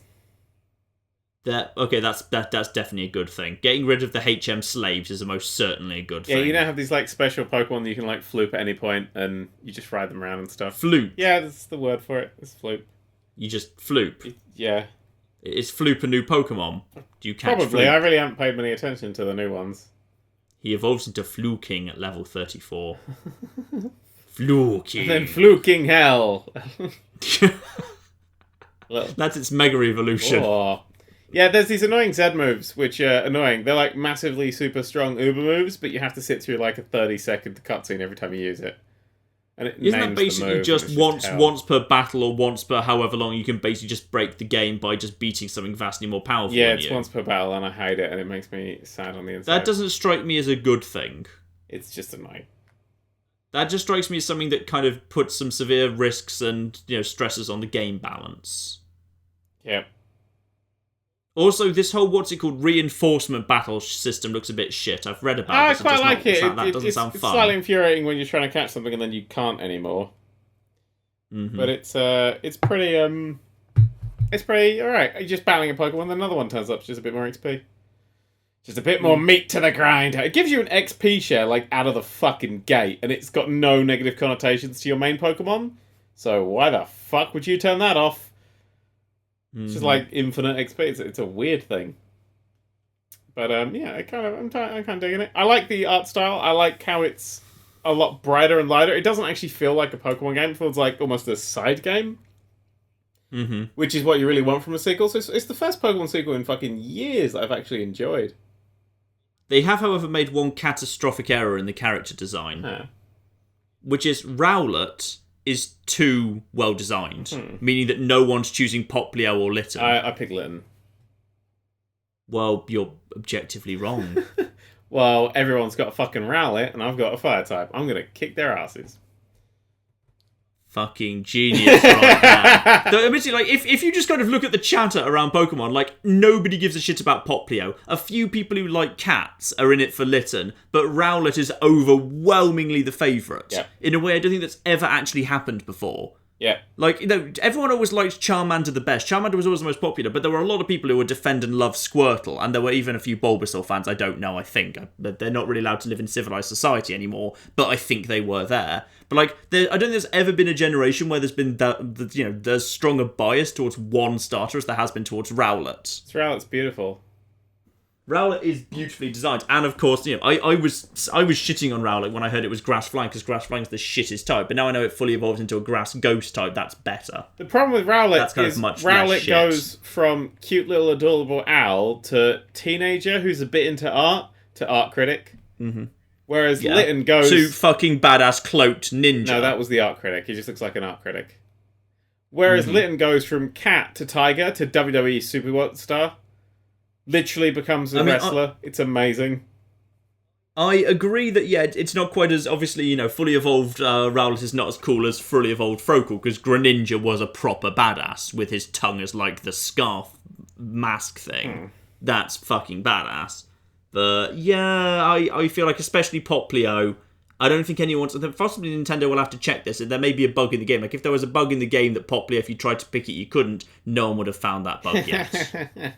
I'm not sure any of the game testers or any of the QA or anyone who's bought the game will have discovered that bug. At some point we will in the future. It'll be like something we just stumble across. Hey, did you know that Poplio... Oh, no, we never knew that. No one ever selected him.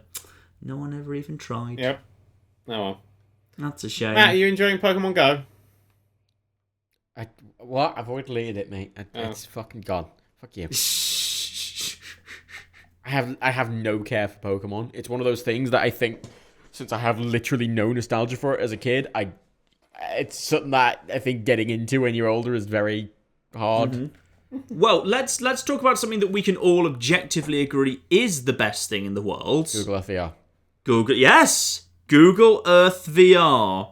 That is just so incredible that I don't think people who haven't experienced it can understand how incredible it is. No, it's terrifying, and I want to play it right now. I want to play it all the time. I want to sit on top of tall buildings and stare at stuff. It is best, I think, sitting on top of tall. Because one of the things, I did a stream on it. I think we've all done a video on it of some description. Yeah. Yeah, we've all done videos or streams, yeah. And it's... The thing I think that comes across most that you don't get from looking at on a computer screen is scale. And that's why I think the human scale thing is very important, which, John, you didn't even know existed. Mm-hmm. Like I had a beautiful time just flying around, just on the ground, just being Supermaning up my old streets in North London, yeah. Yeah. I did fall over in VR. Someone did make a point. I did fall over while playing it. Because I went to LA and I went to ground level. I pushed forward and I ran in place like I was running. And it was a weird feeling. But then I hit a bit of the terrain that wasn't flat, and then I sort of jumped up in VR, and it really fucking confused my brain, and I literally fell over. The thing I managed to do that I think was particularly impressive was I just wanted to show it off at the beginning, so I literally just picked a city at random and I went for New York, and then just went flying through the city, and I just bumped into one building completely at random, and it was whatever's currently built at the World Trade Center. World Trade Center 1, there's 4 buildings. Yeah, it's World Trade. I literally just crashed into World Trade Center 1 while flying around New York, and that was one World Trade Center. That is but sheer coincidence. Yeah. That is, of all the buildings in the entire world I could have crashed into while flying and demonstrating the flying mechanic, I picked a World Trade Center building in New York. Well done! Which is... terrorist! Beautiful. Just so I'm not going to be allowed to enter America again if I ever tried to visit. New York's a nice place to look up. I don't want to visit America anymore. My favourite place in it is Rome. I've never been to Rome. I need to go to Rome at some point. Philistine. I'll take you. I'm a very good tour guide. I imagine so. But standing in... It'll be lovely. We'll have some beautiful dinners. It's great. I know some great little restaurants. So are we talking about Final Fantasy again? Is that going to become a euphemism now? But having never been there, right, and I kind of went around my local area. For example, I went up Liverpool Anglican Cathedral, which is I think that's the 5th largest cathedral in the world by volume. It's very, very big cathedral. I went up there, so I go up there every so often because it's a lovely view. And I came down, and then the next day I tried Google Earth VR. I found out it exists, and I went up there in Google Earth VR, and it looked the same. It was the same. It was the same. It was like I was there again. And then I kind of walked around my local area. And, everything's blobby and it looks like a dream because it's all a bit weird, but the scale's right. And then once you get that in your head that it looks right, and then you go to Rome and you stand inside the Colosseum where you haven't been before, it's incredible getting a sense of scale, and it's just incredible getting that experience kind of without being there. Obviously, it's not the same, but it's... I don't know, it's just really... I wonder if they've mapped the water gardens of the Villa d'Este. I should log in and see that. Yeah, I wonder if they've mapped the Zibblewalks of the Flim Flams. I mean, you can just look on Google Earth. Oh, that was right, bitchy, that wasn't it? Oh. You'd been to the Villa d'Este and seen their water gardens, you wouldn't be tittering. They're gorgeous. You go there every time I'm in Italy. Straighten your graduation cap. Just, make sure that doesn't come off. Oh, little twat. Don't wear your graduation cap. I bet you do. I bet you prance around your house. Okay, I enjoyed occasionally prancing around in a gown and cap, like shortly after I graduated. Since then, it has sat in a cupboard and not been worn for a decade or so. How many decades? Quite a few. You want to guess? Quite a few. Interestingly, I've got a story to tell. The other week, I had a plumber. I think he was a plumber. Oh, to fix my washing machine. And he fixed my washing machine very quickly. And he was admiring my shelves full of toys and Lego. Going, so you like Lego? And I was like, yeah, you don't like Lego. And he starts talking about his kids. You like Lego? I was like, yeah, good. And he's going, oh, you like Star Trek then? He's got almost, he's have a chat. It's like, cool. And he's like, oh, I love the big sets. And like, I've got big sets up in my office. When I look at them, he's like, oh, yeah. And he comes up to the office and he sees the Vive. And he goes, oh, was the VR thing? And it's like, yeah. It's like, oh, my kid wants the PlayStation VR. It's like, could I have a go? I was like, yeah. And I gave him a go. I gave this plumber a go in Space Piracy. Is this like a pizza delivery porn for nerd audiences? And then, is that where this is going? When he took it off, were you naked, Matt? Is that... It was. Yeah, the porn company's just like, well, no one really no one cares about the plumbers and pizza delivery anymore. How do we bring this porn up to date for the modern age? But it was amazing because it was a stranger who'd never tried VR before. And it was that kind of... I love showing people VR for the first time because they just are in awe, especially if you try the Vive. And he was just saying, oh my god. And apparently, like, his guy was just in the van. He was like, hey, fuck him. His quote was, fuck him, I'm having fun. So, VR is really good. I wanted to show him Google Earth VR, but he was having too much fun in Space Pirate Trainer, which is fair enough. And then did he fix your plumbing? No, he left. Oh. Did he... But did he actually fix the plumbing before he left? Because he was supposed to plumb something, being a plumber. Did he give you his tip? Washing machine, yes. Turned out there was a small hair clip in the motor. Wow. Not mine. Your porn's really boring. Wait, what's that a euphemism for? Huh? Babies. Okay. Babies, yeah. I've got a hair clip in my motor. Okay, we're making good progress here, guys. Well done. Good job. So, how do we fit... Now, we're on from something we all agree is good, something we all agree is terrible. Anyone want to say anything about No Man's Sky's Foundation update? No.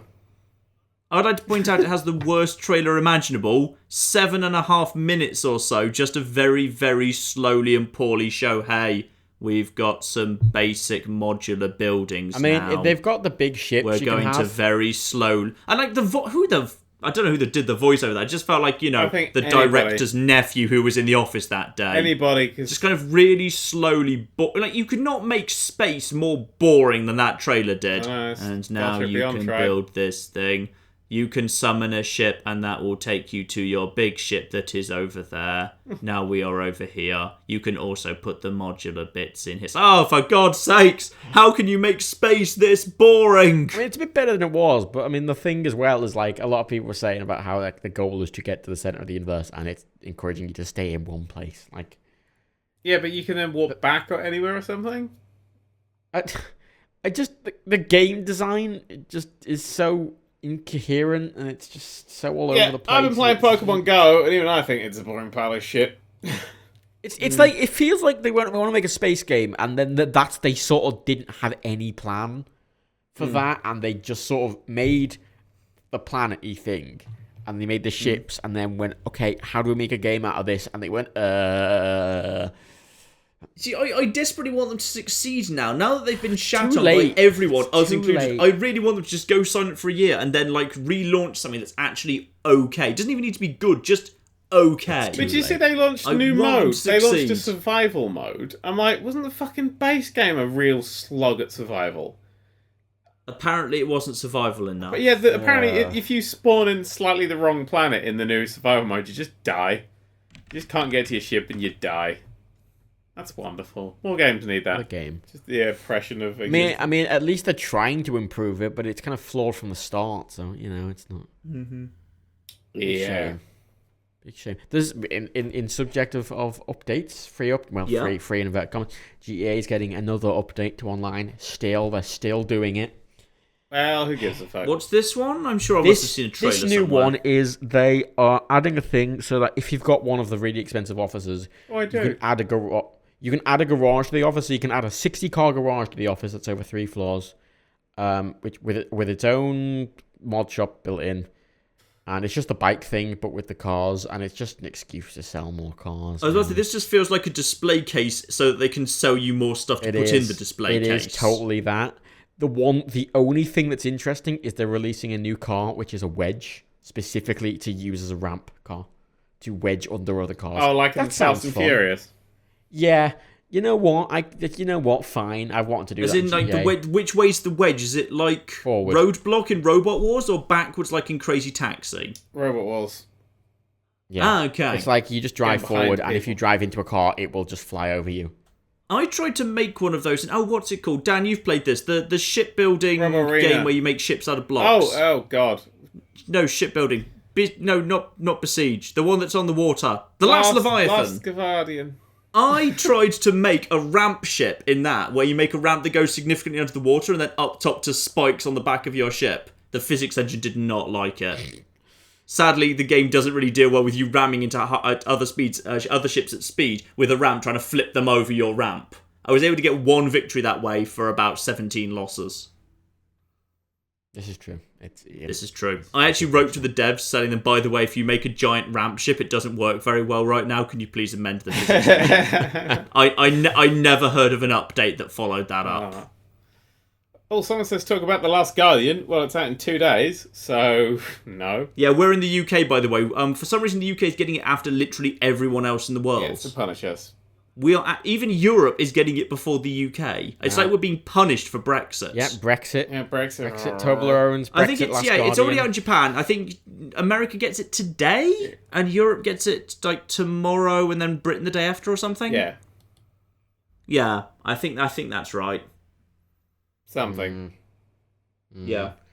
You know, interestingly, I've just been reminded by that thing about you messaging the dev. I did actually message I'm not going to say who. Did message a dev, who, God, it was a dev. Basically, I messaged them back going, all these things that you're clearly not supposed to do in the game, they make the game bug out, and that's why we can't play the game because it makes it's too. You need to make it so those things don't break the game because we're gonna do those things. Yeah, we do. It's like, with this thing, you complete, there's no, like, it's such a faff to even do this. You have to be so irresponsible. It breaks the game. I got an email back going, well, you're not supposed to do that, I'm like, I know, but that's not the point. You're supposed to in a video game, yeah. Oh, Steep's out. So, Oh, that's shit. I hate it. I hate Steep. It's got really pretty snow. Oh, it's pretty, but that's about I've literally not seen anything apart from that sort of reveal of it. You know what? It's fucking, you know what it is in the charts? You know what it debuted at? Fucking number 17. That's not bad. I was literally about to guess the number 17. I'm cocking psychic. But like, it's, I think, I don't know if, I can't remember. The point is, I played the beta. Oh my god! I Oh my god! I Oh also my did god! that. Sorry, I went onto Steam to see where it's currently selling, if it's out on Steam or whatever, and Yu-Gi-Oh! Legacy of the Duelist is out on Steam. That's a really good Yu-Gi-Oh! Game, if you want to play the duels from the It was series. on the subreddit. I don't go on the subreddit because it's always, Dan used to be funnier. You posted a screenshot of it literally 5 hours ago. Oh, that's just because I scroll through it. I just see the titles and shit, and then I ignore them. You did. That was me I did- going I did through like my... it. I did like that very masturbatory post. Yeah. Should we go on the subreddit? Let's go on the subreddit. Let's read some things. The Nerd³ fan base is one of the smartest, most mature fan bases I've ever seen. All pat yourselves on the back, lads. Don't crack your hands with that masturbate. I make no secrets. Right. Let's have a look what's on the subreddit. So yeah, video. Honestly, I think Dan focuses too much on the complete series. Shit, shall I just answer all this feedback? Actually read this. Anyone else disappointed with Dan? Jesus fuck. This is gonna be one. We all are. We all are internet commenter all the time. We all are. Yeah, pretty. I'll be honest. You have went on at a time where there's been no critical posts for months, and 5 of them happened. Wow. Because you see, if one person makes a critical post, someone else goes, "I also have criticisms." I hate when it's does anyone else? No, you're a unique snowflake. Well done. You're the only one. It's you. You're the smart one. Shit, what's this? I'm reading things now. Talk amongst yourselves. Oh god, it says, I like the old Dan! Oh, drink! It does. I did laugh at that one. I want to point out, fine. That's my trigger. If someone says I miss the old Dan, I like the old Dan, I'm like, oh, you have terrible taste. I would like to clarify, probably against what Dan thinks, but I think your opinions are fine. Just don't expect things to change. Because, if you have an opinion, your opinion is perfectly valid. If you don't like something Dan does, that's perfectly valid. I don't like a lot of things Dan does. I don't think that's unreasonable. But I think Dan's just gone. Bye. He's fucked up. I think was that the sound of him getting up off the chair and going? Yeah. My point is, don't expect Dan to change what he's doing. Hang on, I'm going to read this one out because I don't quite understand it. Sorry, people who have posted shit on the subreddit, but you've written these things, and now I'm actually going to pay attention to them for the first time. I appreciate them. I would like to clarify.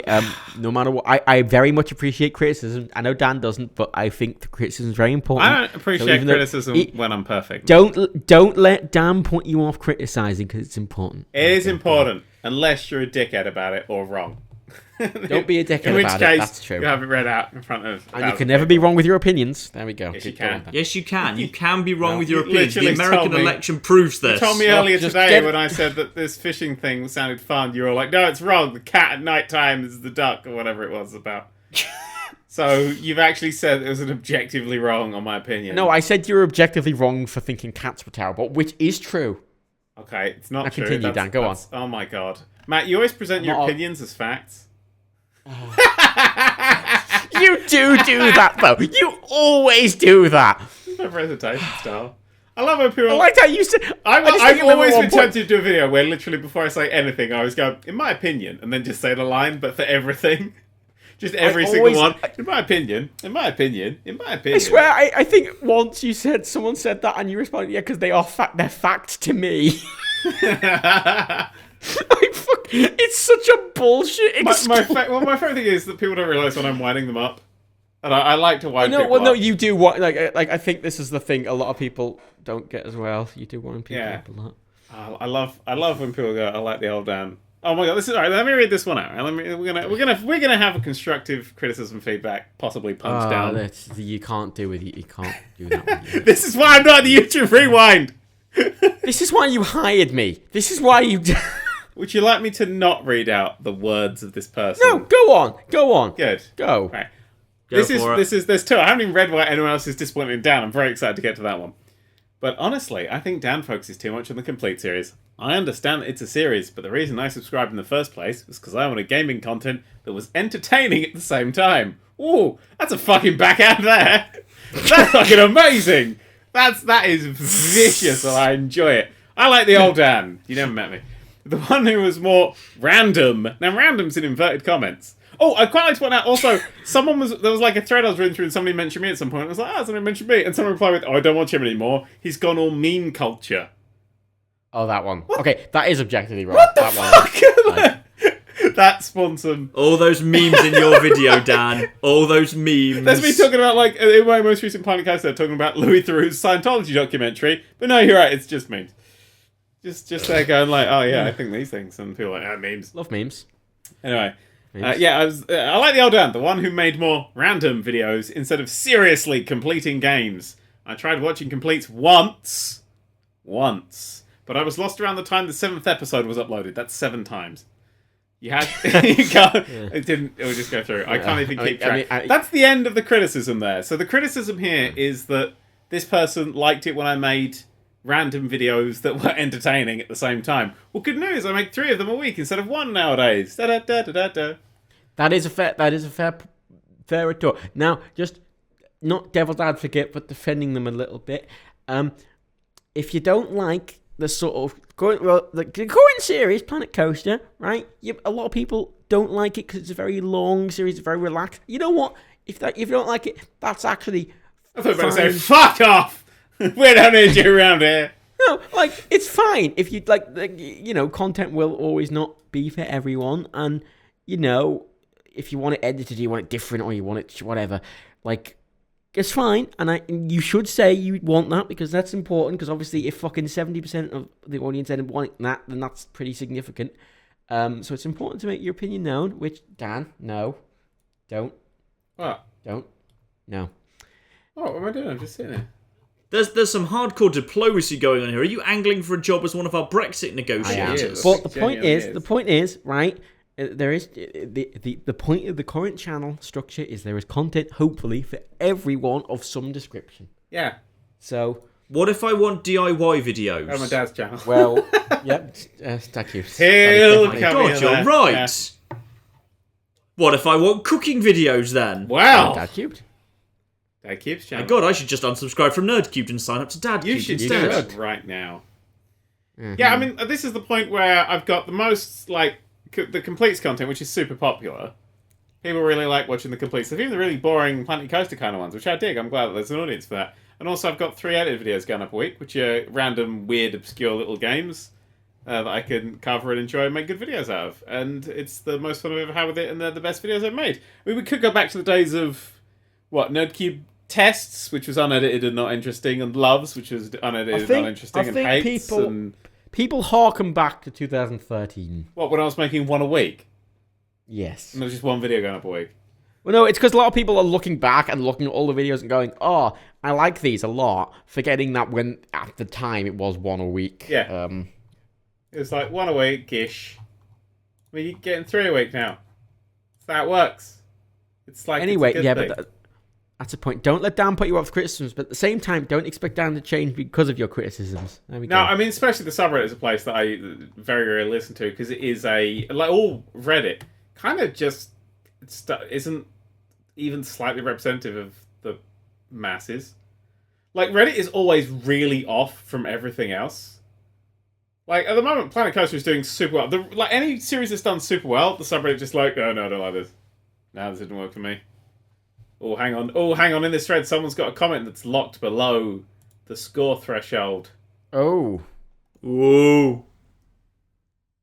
Go for it. Go for the unpopular comment. Wow. We must know. Wow. What? Wow, I can't even read. This might be why it's under the score threshold. What one's it on? This is the one we were just talking about. Someone says, here's the thing. Constructive criticism has nothing to do with the fact that we can just not watch the videos. That's like saying that if you don't like the president, just move. Or don't like working here, just stop working here. Yeah, like, you don't have to watch the videos. This is true. Like, you don't have to, like, it's not, you're not missing bits. I'm not fucking Westworld. Like, I'm not gonna be like, oh, if you didn't watch the Planet Coaster, then you're gonna reveal that Jeff the Flying Shark was actually secretly Matilda in a disguise in a hot air balloon. Like, these aren't things that are gonna happen. There's not gonna be dramatic reveals throughout the course of the thing. Another thing, actually, though, in regard to that, which I always feel like pointing out, like, saying to people who are criticizing stuff that you don't have to watch them isn't, like, not to you, Dan, but isn't necessarily always the best feedback, because while true, often some people are actually trying to be constructive and a bit helpful and all. Yeah, but it's the people who go, you do this thing, I don't like it, stop it. I agree. I agree. Right. But to people who are on the subreddit, because a lot of you do this. You fucking someone's like, I have here is a light amount of criticism, and you don't watch it then. Well, they want to watch it, so respect their opinion. Yeah. Just yes. Respect subreddit. Other people. That's important. Dan, I know you're and this is why they're like that, Daniel. We've been through this, right? You know me. They fucking They all take after the father. Fucking jeez. They what? They all take after the father. God, I try to be motherly to them, and they all take after their father. You're a bad influence, Daniel. I like so. This is my favorite thing, right? This is the best thing about that thread. We're going to end that thread there and then move on to the disappointing one. I know we're all really excited. Don't know why we're doing this. This is a new segment called "I'm just going to talk about what's happening on my subreddit." But this comment is, "I'll tell you what Stan's told us numerous times. If you don't like it, don't watch. You can watch the silly random videos. Just watch the plays videos on Mondays, Thursdays, and Saturdays." To which someone, and then it says, "I can't do 7 edited videos a week because literally that will kill me, and I've never done 7 edited videos a week. So the choice you have is 3 video plays a week and 1 completes every day, or 3 plays videos a week." Yeah, you don't really get a choice in the matter.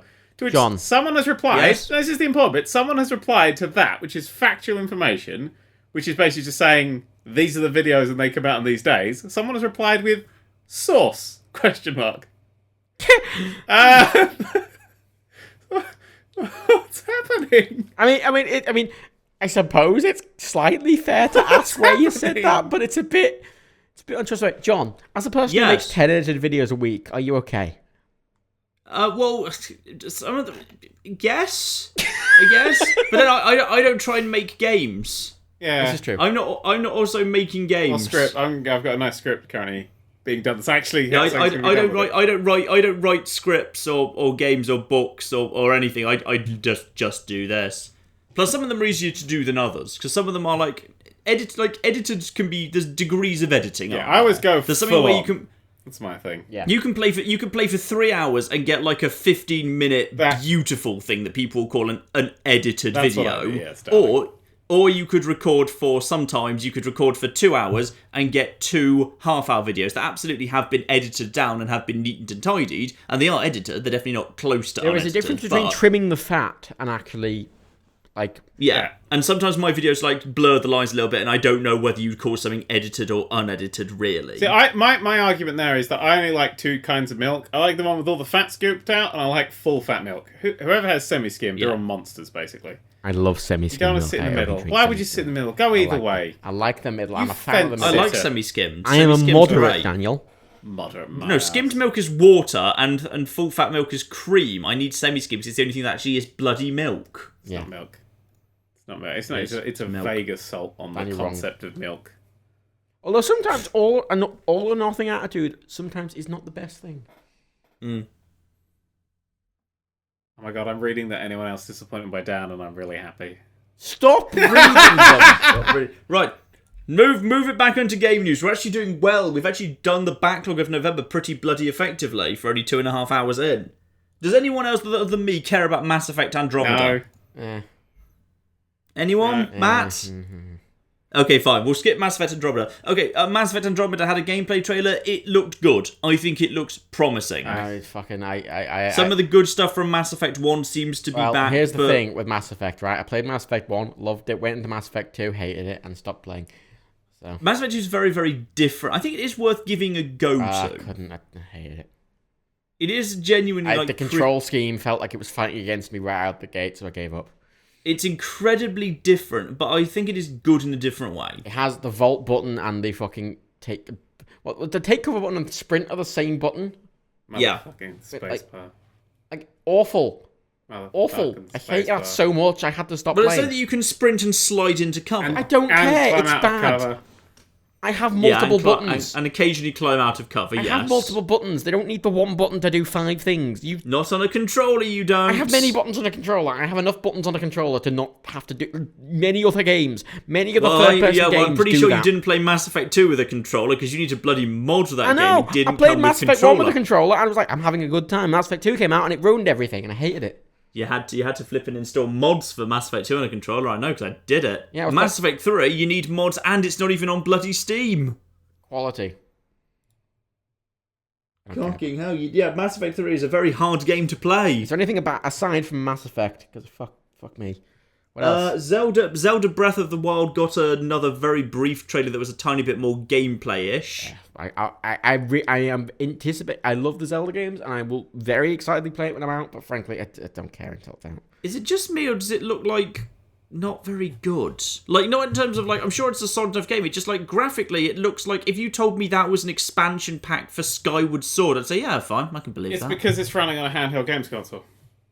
And that's the issue. Most likely, yes. Like, honestly, like, I look at that game and I think in about a few years' time, that's going to have aged worse than the original Wind Waker on GameCube. Wind Waker on GameCube will look better. It seems to than like this. an art style. It's going for, like, too realistic but cartoony at the same time. That's exactly what I thought. Not on this trailer, but for the first trailer I saw, especially when it's a mixture of, sometimes it's really cel-shaded and sometimes it's not at all. Yeah. It's really weird, and I just don't quite get it. Also, they were complete jerks in the most recent trailer, because I think at some point Nintendo decided to just start trolling the people who desperately want a female Link, because they actively did, like, Link's been wearing this blue tunic, then at one point they do a great big shot of someone in a blue tunic with very obvious boobs, but it turns out to be Zelda, not Link. Yeah. So I think at this point Nintendo are just trolling the people who want female Link. Good. Female Link It's, is madness. I don't know, If like, we have shit, female it's Link, madness. then the world will explode. there's two options. Either they're showing it on the Switch, right? And maybe the Wii version will look better, or potentially they're showing it on the Wii U version and the Switch version will look better, or potentially both versions will look the same. Frankly, I think the Switch version will actually look better than the Wii U version.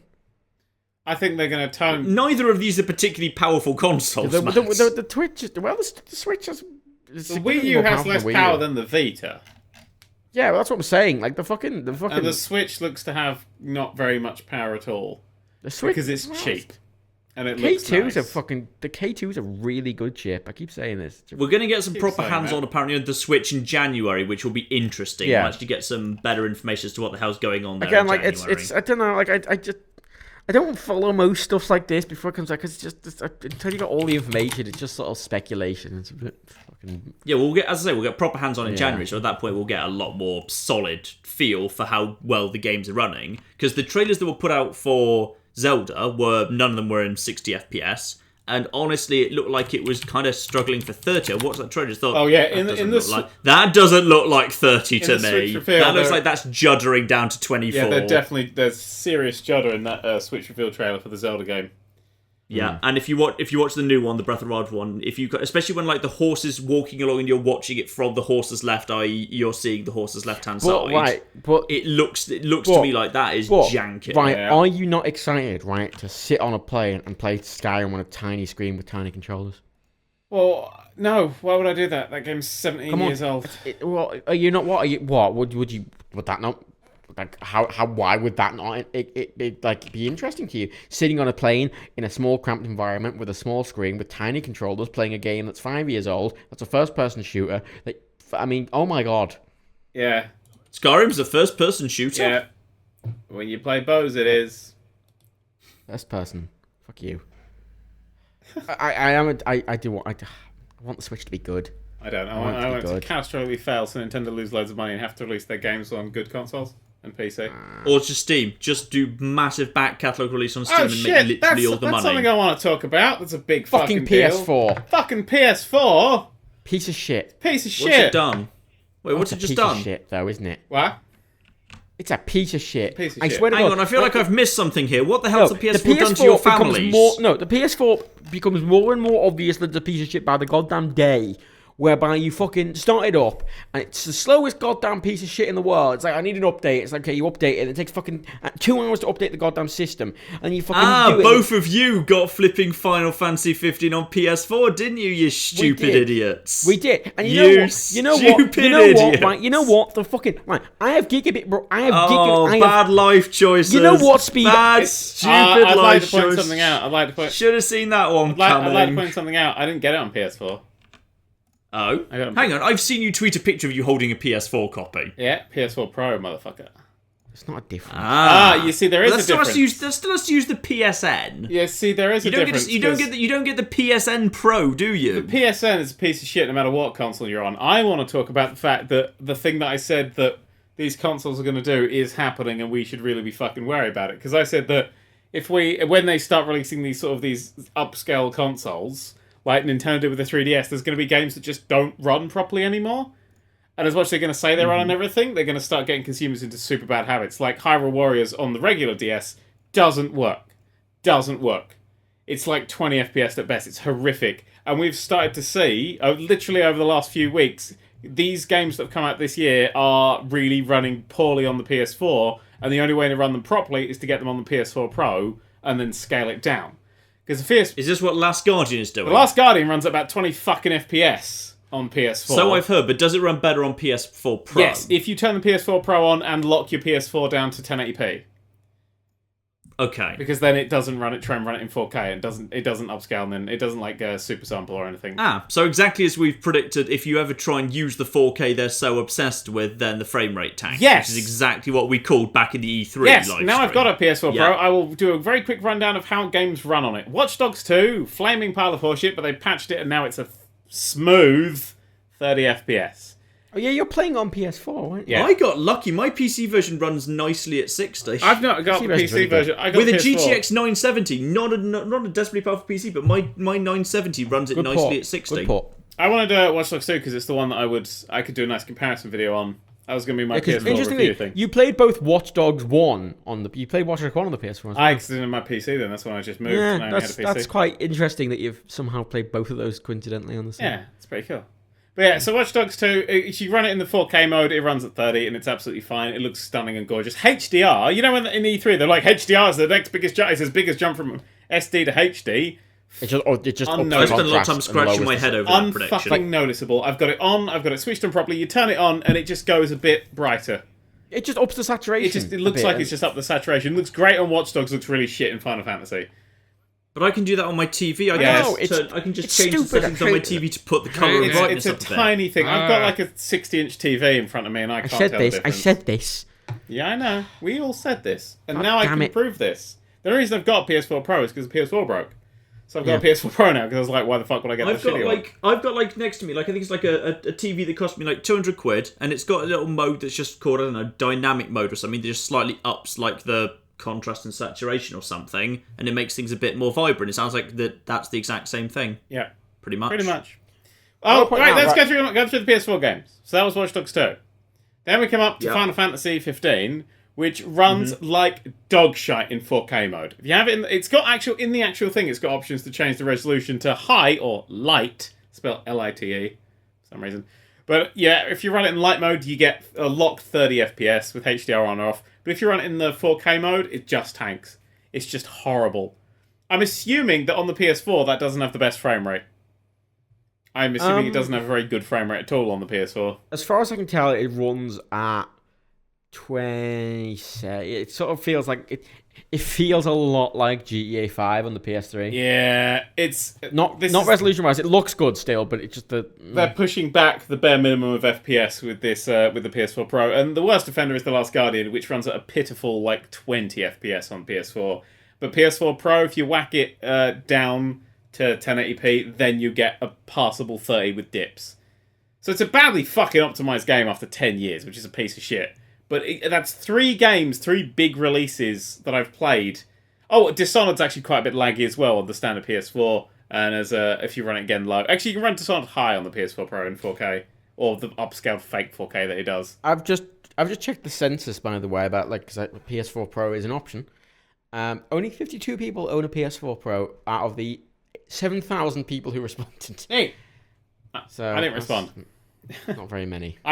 Do you at least get VSync on for that, or is there still screen There's tearing? still screen tearing in bits. Oh. This is it. Like, I don't like having a subpar experience based, with these PS4 games. At the same time, I don't want to go buy a PS4 Pro. Yeah. Because PS4s are shit. But this is the thing that I've been arguing, is that the PS4 is now the subpar experience. You used to be able to buy a console, and then for however many years, that would be the console that kept you going. Now, the PS4 Pro is, if you want to run your games at 30 FPS, it's a necessary upgrade. It's disgusting. That's it's disgusting. Four games that have come out in the last few weeks that are all just running at 30 FPS at best on the PS4 Pro. And that's how you get the best out of them, is to run the PS4 Pro. All they give a shit about is get 30. graphics. They don't care about performance. They care about fucking fidelity, and that's They should start doing 60 FPS. They really should push them. If Microsoft pushed the Scorpio as a 60 FPS machine instead of a 4K machine, I think they're going to do massively well. Well, yeah, I know. It pisses me off so. I just want to Oh, I just want to kill 4K. I want to stab it in the head. The problem is, well, again, with 4K, because I have Final Fantasy in 4K or not, I literally can't tell the difference between 4K and 1080p. No, it's so... On a 60-inch TV, which incidentally, by the way, a 4K 60-inch HDR TV, really cheap. You can get them quite cheap if you get them half off. Like, I Cheaper than my got a 4K fucking monitor. When I was trying to get a monitor, one of the ones I got was a 4K one. One of the ones I didn't test, but, I was going through a bunch. And I got it because it was the same price as the 1440p one. And I got it, and it ran so poorly in games. The scaling was so bad in Windows. And the improvement was so minuscule. Yeah. Like, it's nice, but it's not worth the drawbacks it has. Like, yeah, if there were no drawbacks to having the extra resolution, of course you'd take it. But you need so much more power to do anything, and you could put all that power into running it at a higher frame rate, and you could put all the power into making much better graphics and nice shadows, and even then, like, fuck me. It's good for TV and movies. That's nice. 4K is kind of unnecessary. It's unnecessary. I mean, when Netflix is going like 4K, the actual bitrate they've got is like just a standard HD Blu-ray. You can really tell. That's why I really want to get a 4K Blu-ray player. Actually see what 4K is like, but nothing's really pushing 4K at the moment. Well, that's why I got quite annoyed with iTunes, because it's weird with Apple, because Apple have always pushed for it. They've pushed resolution for years. They were one of the first to do it in phones, for Christ's sake. Yeah, they've also pushed for the removal of the 3.5mm jack, which the Galaxy 8 is now doing. They've taken the 3.5. Is that actually confirmed? I thought that was just a rumour. Confirmed. Yeah, I'm not happy about because that. that's the future. Because people bought that phone and they were like, "Oh, people bought that phone. They don't care. We should do this thing." Because everyone wants a thinner phone. You know what? The first thing I do for my phone is anytime I get a new phone, which admittedly isn't that often. I only upgrade whenever it breaks, really, so every 4 years or whatever. But the first thing I do is I buy a very big case, and I put my phone in a very big, thick case. In fairness to Apple, they didn't take it out to make it thinner. They took it out and they replaced it with a different piece of hardware. Yeah, that they could sell for a huge amount more money. Yeah. And also to make it thinner. And also to make it waterproof because of all those fucking aquatic phone calls that everyone's making these days. Yeah, I don't know. But but bear in mind, what if the situation, just like, bear with me here, what if you give your number to a cute girl and not vice versa, and then you carry your phone around with you, then when it finally rings because she's calling you, you accidentally drop it while you're doing the washing up? Or she's a mermaid. This is true. That wasn't in the commercial. That scenario was not in the commercial. My point wow. is, Apple haven't pushed 4K, and even Apple, who at this point have a really high resolution display on all of their devices. There is not an Apple product out at the moment that does not have, except for the MacBook Air, but nobody gives a shit about the MacBook Air. They have not got 4K movies on iTunes at all. Yeah, not at all. They haven't mentioned them ever doing it. The Apple TV they've put out, the most recent Apple TV, does not do 4K. They clearly do not care about it, and for good reason. And, I mean, God, when I was watching some movies recently, I buy a lot of my movies on iTunes, because I like sort of owning stuff digitally. Mm-hmm. Owning stuff and digitally. Yeah, well. Convenience. But like watching it on Netflix, like you say about the bitrate, iTunes actually streams at a really, really high bitrate. So when I watch the Star Trek movies, I watch them on Now TV briefly, and I watch them on this, and it's much higher bitrate. And from watching 4K content, like unless you're on a really nice display with like uncompressed, like unless you're watching on an OLED 4K display with uncompressed fucking high-res files, a 1080, a high-bit 1080p thing will look better than the stream 4K. Yeah. Always. Yeah. Always. And, priorities, 4K is a waste. It's a waste, and games could be so much better, because with 4K, you can't advertise it. The gaming industry is obsessed with these things you can't advertise. 4K and HDR, you can't advertise. You can't. If on your phone it goes, this is in 4K, you'd be like, can't see that because I'm on a 1080p screen. Or if this has got HDR, can't see that because I'm watching this on a 1080p non-HDR screen. But 60 frames per second, you can do easy. Your phone can do it. Your monitors can do it. Everything can fucking do it. Your fucking Nokia that only had Snake on it could do it. Like, 60 is easy. It's a nice big jump up. You can go, games are super smooth and it's super noticeable. And everyone go, yeah, it's a great thing. And then games will run so much better. And that's what you should sell your advanced consoles on. Not, this is how to actually run. You need this to run them from now on. Which is what the PS4 they Pro love the has numbers. They love become. the numbers. It's immediately and instantly become the thing that I said it would. Well, the thing I was worried that it would. I was genuinely worried. I was like, well, if they follow the DS thing, it's going to be a problem. And then they just immediately did it. 4 games. No, and I'm pissed off because I'm sat with a PS4 that's already pretty shit, and now it's shitter. Yeah. You want to play Lost Guardian? You can play it at 20 FPS.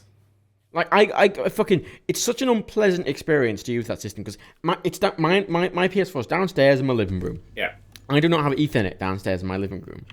I do not intend to run Ethernet downstairs to my living room because my laptop gets 200 megs through fucking Wi-Fi just fine. You know what my PS4 gets? Fucking 1 megasecond. 1! Yeah. I have gigabit internet and I get 1 megasecond through the fucking PS4. Because PSN locks themselves down. Believe that, they lock themselves down so hard. PSN locks itself down. It's got a really shit Wi-Fi adapter that only has 2.4 gigahertz. It's just awful. And then I went to install the fucking Final Fantasy 15 and it went, your fucking storage is full. I never used it. I never used the thing. And it has full storage because you could only install apparently 8 fucking games on the thing before it's full because it put a fucking 500 gig hard drive on it because they were cheap ass motherfuckers. I hate it. It's such an unpleasant experience now. And it's gone away from the idea of just like plug and play. Oh, that's good. That made consoles good. It's now got early access on consoles. What do consoles actually have? Simplicity, cheap price. I don't have that anymore because you're going to have to start upgrading it. They're going to push this. It's going to come year and year and year. I mean, you say, cheap. I mean, you could get the Xbox One on the PS4 currently for £200, which is cheap, but like, you're no longer at the top. That's no longer a phone is overpowered. All phones are overpowered. No one comes close to using what their phone can do unless they never close their fucking apps. Like no phone is being taxed. And then they go, this phone's more powerful. And goes, hey, but you're never going to use that GPU. You're never going to use that CPU. It sort of just sits there doing nothing, really. Do you think it's interesting that a lot of people who play games regularly often won't justify spending £600 on a gaming device? Uh-huh. Because that's how much an okay gaming PC will cost, £600-700. While they're perfectly willing to spend that much on a phone. I don't think anyone buys a phone. Who spends that much on a phone? No one buys their phones outright. No one does. No, they don't buy them outright. It is hidden away in contracts. That's the point. But all these flagship phones are about £600-700. Yeah. And people. I mean, I'm one of those people who buys my phone outright because I have a very, very, very, very, very, very cheap contract. I pay literally a couple of pounds for a bit of data and a bit of text. Like, that's all I ever use. No, I do that as well. I have a SIM only because you can sell iPhones for pretty much like fucking 70% of the original value. Yeah, so I've got a slightly older phone that works fine for me. And that's fine. But people are perfectly willing to, and then they look at you have to sell these consoles, which phones are a fashion fair item. Amount. They are. Phones are a fashion item now more than a thing. I mean, they just add shit that you don't need. Like a phone with a camera, great invention. Have a camera and a phone together. MP3 player, marvelous, wonderful. Oh, you can print out Flubian wooden dollars with it now. Well, what's the point in that? Well, that's the new thing. You can scan your phone and then shop in Amazon. What? Let's go away. That actually sounds useful. I really like this out of these Amazon supermarkets. I'm not going to think about this fucking I don't care. Like, that has so many questions. They got FAQ. I'm like, okay, let's see if you're going to answer any of the questions I answer. And there's like, oh, I live this way. Are you going to open one here? No. Here's the first question. You scan your phone to go through the thing. What if you've got other people with you? How do they get in? What if you got kids with you? If you built a shop where only hipsters can shop, what if my phone dies? I used to work in Shoreditch, and I'm pretty sure there's things like that all over the shop. It's just kind of self-filtering. This seems like it has many problems. What if I have like a cracked Amazon account? Just scan my way in. Interestingly, Apple have been doing something like that for a while in their stores, something similar, where you can just go in, pick up an item off the shelf, scan it with your phone, and pay for it on your phone, and then just leave. It's obviously not as seamless as the Amazon thing, but it's worked reasonably well. But does the Apple one use buzzword focused laser synergy technology? I don't think so. That advert really pissed me off on many levels. It's cool, but All we need to do, really, to solve the problem of supermarkets isn't actually to have this new Amazon system. All we need to do is have a new... Like, you know how there used to be, like, 5 items or less? Like, that doesn't really seem to exist much anymore in supermarkets. Yeah. What we need is, instead of just, like, a long line of self-checkout kiosks, there needs to be, like, 80% of the self-checkout kiosk that's for everyone, and the remaining 20% are reserved for, I know how to use a fucking self-checkout kiosk, and I'm going to do this fucking properly. I guarantee I am not going to fuck up or need to ask someone to help me with my bananas, or it doesn't recognise my bag, or no, I'm just going to go in, scan, bag, scan, bag, scan. Baggage area. No, scan, bag, scan, bag, scan, bag. Finish and pay, debit card, slamming that debit card, pin, okay. Accept, done, I don't want a receipt, get back, go, run, out. Come back, so you haven't paid, sir.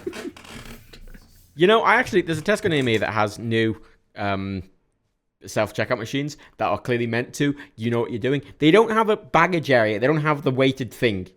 Which, oh my god, it's so much nicer.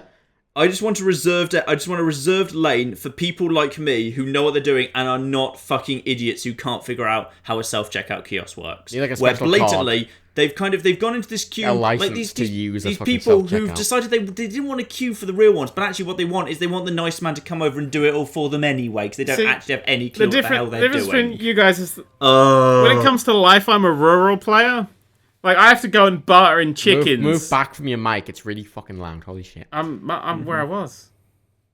Well, no, when I go into my Marks and Spencer's food court, I just get out my phone and it shows me 9 aisles and what the nearby if food in each aisle is, and then I just go. Well, and when get I it go like into that. my local farm shop and the guy who doesn't speak English, he just speaks Norwich or something, I have to do those very special hand signals that communicate that I want that loaf of bread and I'm willing to trade this chicken for it. And we have to do the hand. We'll just download the Marks and Spencer's Go app and find your nearest Marks and Spencer's. It's probably not more than 3 footsteps away. Or right, the amazing 6,000 miles. I ago. just checked it there. Amazing technology invented years ago. Just order your shops on your phone and get them delivered. Yeah, Ocado. Love Ocado. I can't. Or Tesco. I can't do that. Asda. I can't do that. I have to pick my food. I have to pick my exact pack of meat that I want to cook tasty, perfect food. I cannot ever buy shit like that. No, I do agree. No, that is true. That is true. There is a lot of stuff that. No, I'm fine with that, but I can't order clothes online because I need to try the clothes on first. So I can't order clothes. See, online. I'm literally the most average human being on the planet. I'm like medium. Send it to me. Apart from shoes, I can't do shoes online. They're always fucking wrong size and shit. Maybe we need an Amazon shoe shop where you can just go in, put on shoes until you find something, then just walk out with them, and your Amazon account, using its laser technology, knows the shoes you're wearing. With its lasers. They just scan your feet with lasers on the way out. Maybe that's it. Maybe they don't expect you to go. Maybe they only want hip young millennials. You know, single hip young millennials. Don't want any of these. Maybe this is all just a social experiment to see how much shoplifting it's going to generate. No, what this is this is a way of separating the concept of spending money further and further from your mind. If you go in and then just scan your phone, just pick things up and fuck off, that's you don't register that in your brain as spending money. Did you see that there was a company a year ago that was making a wallet that linked with your bank account, like through apps, and it would just inflate the more money you had, and it would, as over time, it would literally just get thin, and you put no money in it. It's just to give you a physical indicator of how much money you're spending, and it's very easy. Nice. Yeah, it's designed. If you don't know how much money you're spending on a Flavuvian wrap filled with dog and excrement, then you're gonna just go, oh, it's fun, it's free. It's going to encourage overspending. That's literally their point. This is the only way they could go, because at this point Amazon had already got it where you could be on their website, see something you liked, and push a single button and you paid for it and it was already on its way to you with one click. That's the same thing. Now they've got rid of the click. Now the moment you're inside the store, you just pick up whatever you want, walk out, and it's yours. You've paid for it. They've literally got 0 click purchasing. They are trying to just separate the actual feel of spending money from the purchasing process as much as possible. They are. They fucking. Have you seen their little buttons? Yes, I don't understand. There's a lot of things Amazon release, like the Echo and things. I'm like, I don't know what this is, and it's over there. I still don't know what an Echo is. I don't know. It's always on the front page. It kind of looks like a Roomba. Okay, it's. Do you know Siri? It's like a sexy Siri. Dalek. You know Siri, don't you? Yeah. Google, hey Google, whatever it is. Yeah, Siri's the thing you talk to and it does stuff on your phone. And hey Google, it's that, but in a little box. What? But it's got no visuals. No. What's the point of that? Google has one as well. It's called Google Home. Same thing. But why? Who needs I that? don't know. I don't know what. Who I is don't know- that far away from a mobile phone I don't know why you wouldn't just use your phone. I know, like it's or like a another step. computer? I mean, the Google one example is you'd be sat. Let's say you're sat in your living room or whatever, and you say, "Hey Google, play whatever on my TV," and it'll play it contextually. And I mean, Yeah, everybody knows what I they feel want to like put. No, step one is, hey Google, could you browse Netflix for 30 minutes trying to find something to watch for me? You know what and it then is? just go and You know watch what it another is? episode of Always Sunny in it's Philadelphia. a like I normally smartwatch. do. It's a smartwatch. It's one of those things that just it adds Except such. instead of a small thing that fits on your wrist, it's a massive thing that just sits taking up surface It's still space. quite small, but the size of a Always glass. listening. Size of a glass. Always, And it is always listening. listening. Technology firms have been trying to get this whole, hey, here's a bit of technology, you tell it what to do and it does things for what feels like years and years. It's never caught on yet, really. Yeah, I don't really. Like, Google desperately wants us to talk to our phones, but I never really see people doing it much. Yeah, my dad uses he could talk to me. He can send me messages, but what he does is he talks to his phone and then gets it to type out the words because it finds it easier than typing on a Notifications tiny cool. little pathetic phone with a touchscreen, which is the worst thing in the world. Bring back buttons. Hashtag bring back buttons. Pound key bring back buttons. But that's the only time I've ever seen anyone use it. Well, so I use it. I use it for timers. I find it a lot quicker to say set timer for 3 minutes and 70 seconds. 3 minutes and 70. Well, now you've fucked up the technology. You know, like 3 minutes and 37 seconds. It's a lot easier just to say that, Hang and on. it does it. Okay, I just did it. 3 minutes and I did 4 minutes 10 seconds. I hope that's okay. You know what I mean? The computer just gets confused, thinks presumably the humans, oh thank god the humans have finally implemented metric time, let's just shift everything over to metric time. Hey guys, everyone else on the network, the humans have finally switched over to metric time, woo! Fine, start crashing. 80, set a timer for 3 minutes and 75 it's seconds. 80 past 50, yeah! Set, and the suspense is killing Oh, me. it did set it for 4 minutes and 15 seconds. Okay, it did Did figure it it say, out. Hold and on. the suspense is killing me? Yeah, Siri makes jokes sometimes. Is your Siri a man? It's Australian. He's an Australian man, yes. I thought Siri was supposed to be a woman. But no, it's based on whatever voice you choose. Has Matt slept with us? And you chose an Australian man. Yeah, he amuses me. He says crikey sometimes. Matt, A, racist. B, gay. C, all of the above. I could take you to Moira, the pleasant Irish woman. Oh yeah, that sounds much better. D, She's very racist. abrasive though. She's not. Yeah, basically, you've given personalities to. Do you just need a friend, Matt? Is that what's going on here? I need a friend. Yeah, I haven't given a. I just put. I find his voice pleasant to me. G'day, Bruce's Bar and Grill. Yeah, it amuses me for the. So is this like, the future? once a Is it day I they'll just use be it. amusing Australians setting alarms for us? We have regular Australians for that. Bring back Australian Like, slavery. It'll fix all of our problems. That is literally all they use it for, to just set timers for cooking. Wow. You know what I do? I just Anything. look at my clock and go, all right, that's going to take 20 minutes, so that's this time, and then just remember it. Yeah, but I just sort of. I go off and do other things and forget. Well, I'm and then actually track cooking time. proper meals for human beings, so I'm there for the whole time. Cooking. I'm cooking proper meals for human beings. You just don't have meat in. Do you, That's not really a proper meal, is it? Look. that's not really... Although I'm kind of, no. I'm getting off the whole meat thing at the moment. I'm not super into meat.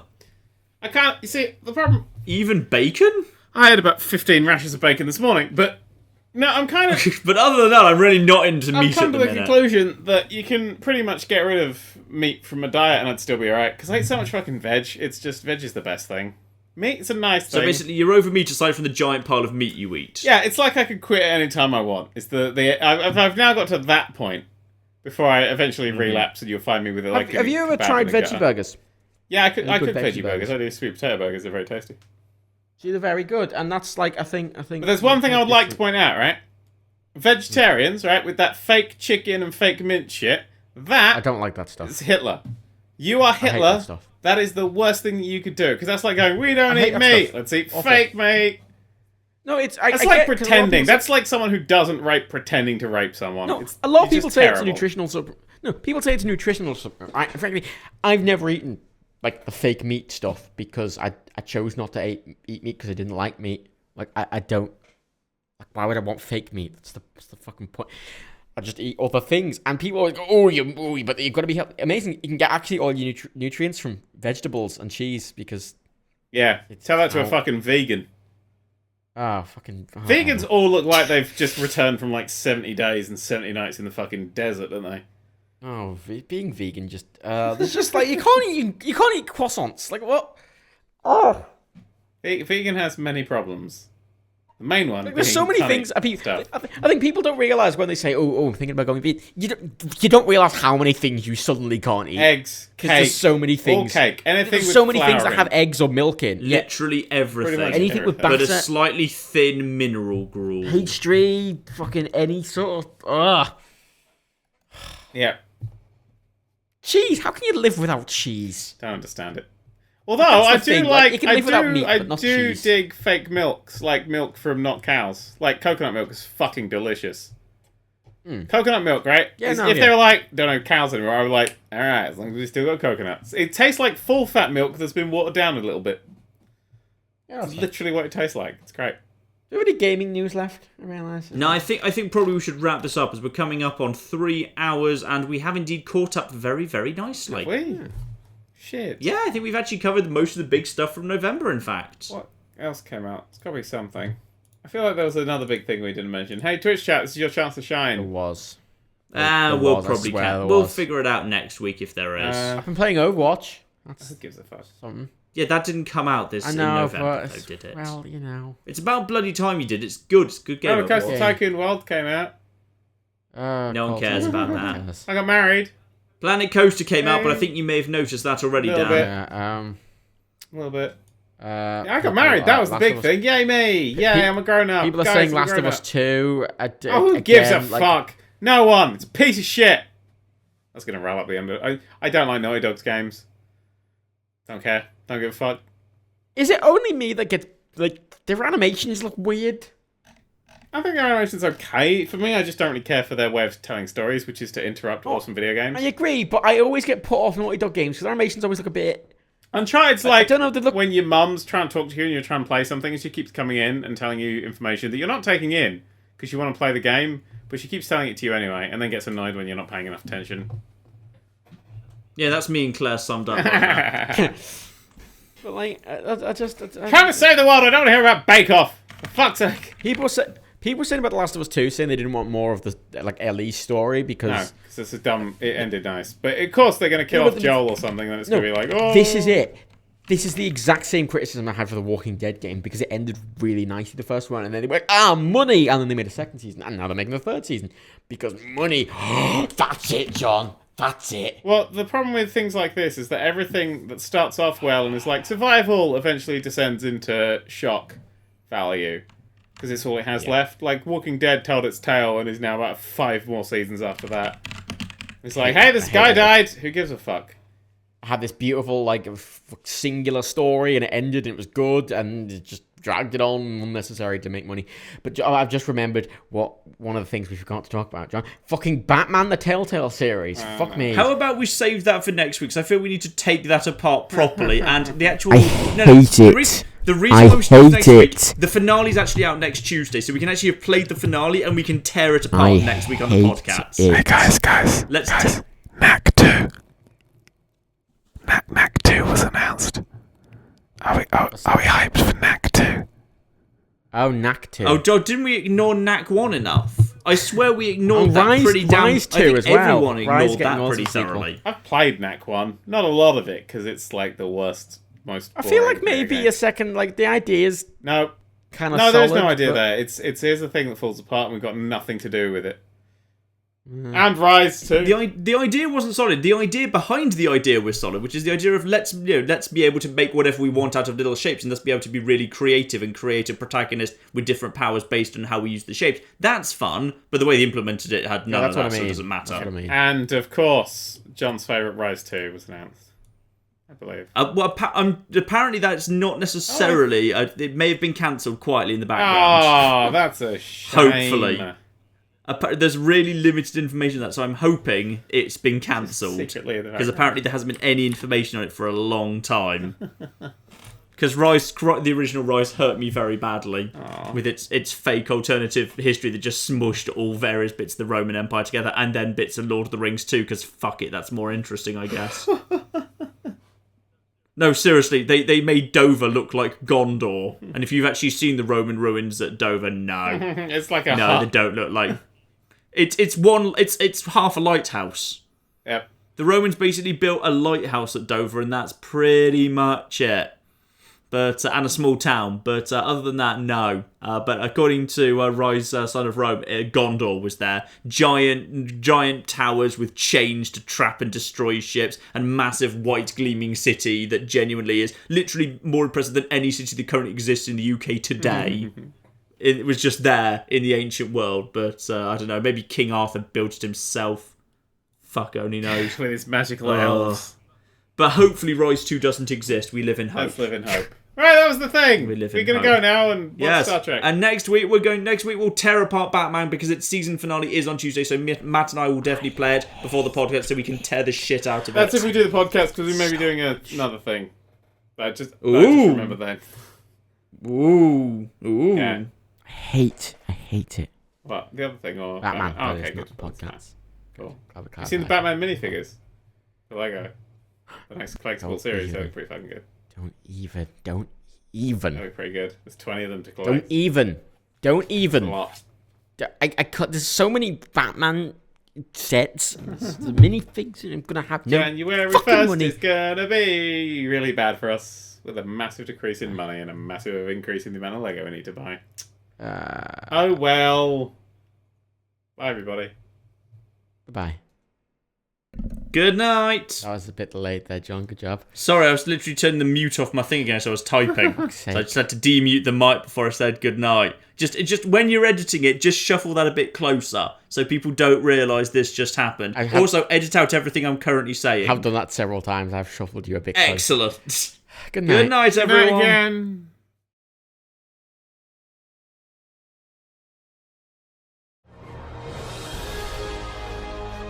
This sounds like an online game to me. Yeah, it does. I don't like Not very online good. games.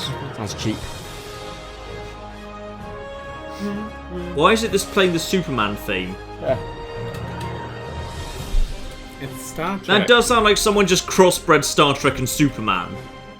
It's not very good, Dan. It's amazing. No, it just sounds cheap, doesn't it? It's all This synthetic bit. instruments. Listen to this bit. Check your face. Oh, the horn! It's so it's like it's the Now it's gone a bit weirdly fantasy. It's all over the place. playing on a fucking Casio keyboard. Oh. Okay, you all. Yeah, it's Listen really to this bit when it kind goes of a bit. blah. It's amazing. Okay. The bit where it goes boah. And now it's weirdly sped up. Now it's all Star Trek. No, it's not. This is like No, proper it's Star not. Trek thing. Oh, you're all idiots. No, it's not. Are you sure? Because this doesn't sound much like any Star Trek I've ever It's not. heard. No. It's a bit too over the top. Like all Star Trek themes have always been a bit understated. Yeah, it's way too. Yeah, you're right. It's way too much. It's like, oh, action, wee! Oh, look at us, we're Star Trek Online. We're gonna shoot some Klingons in the face and kill them, and then they're gonna be. Chris Pine skydiving.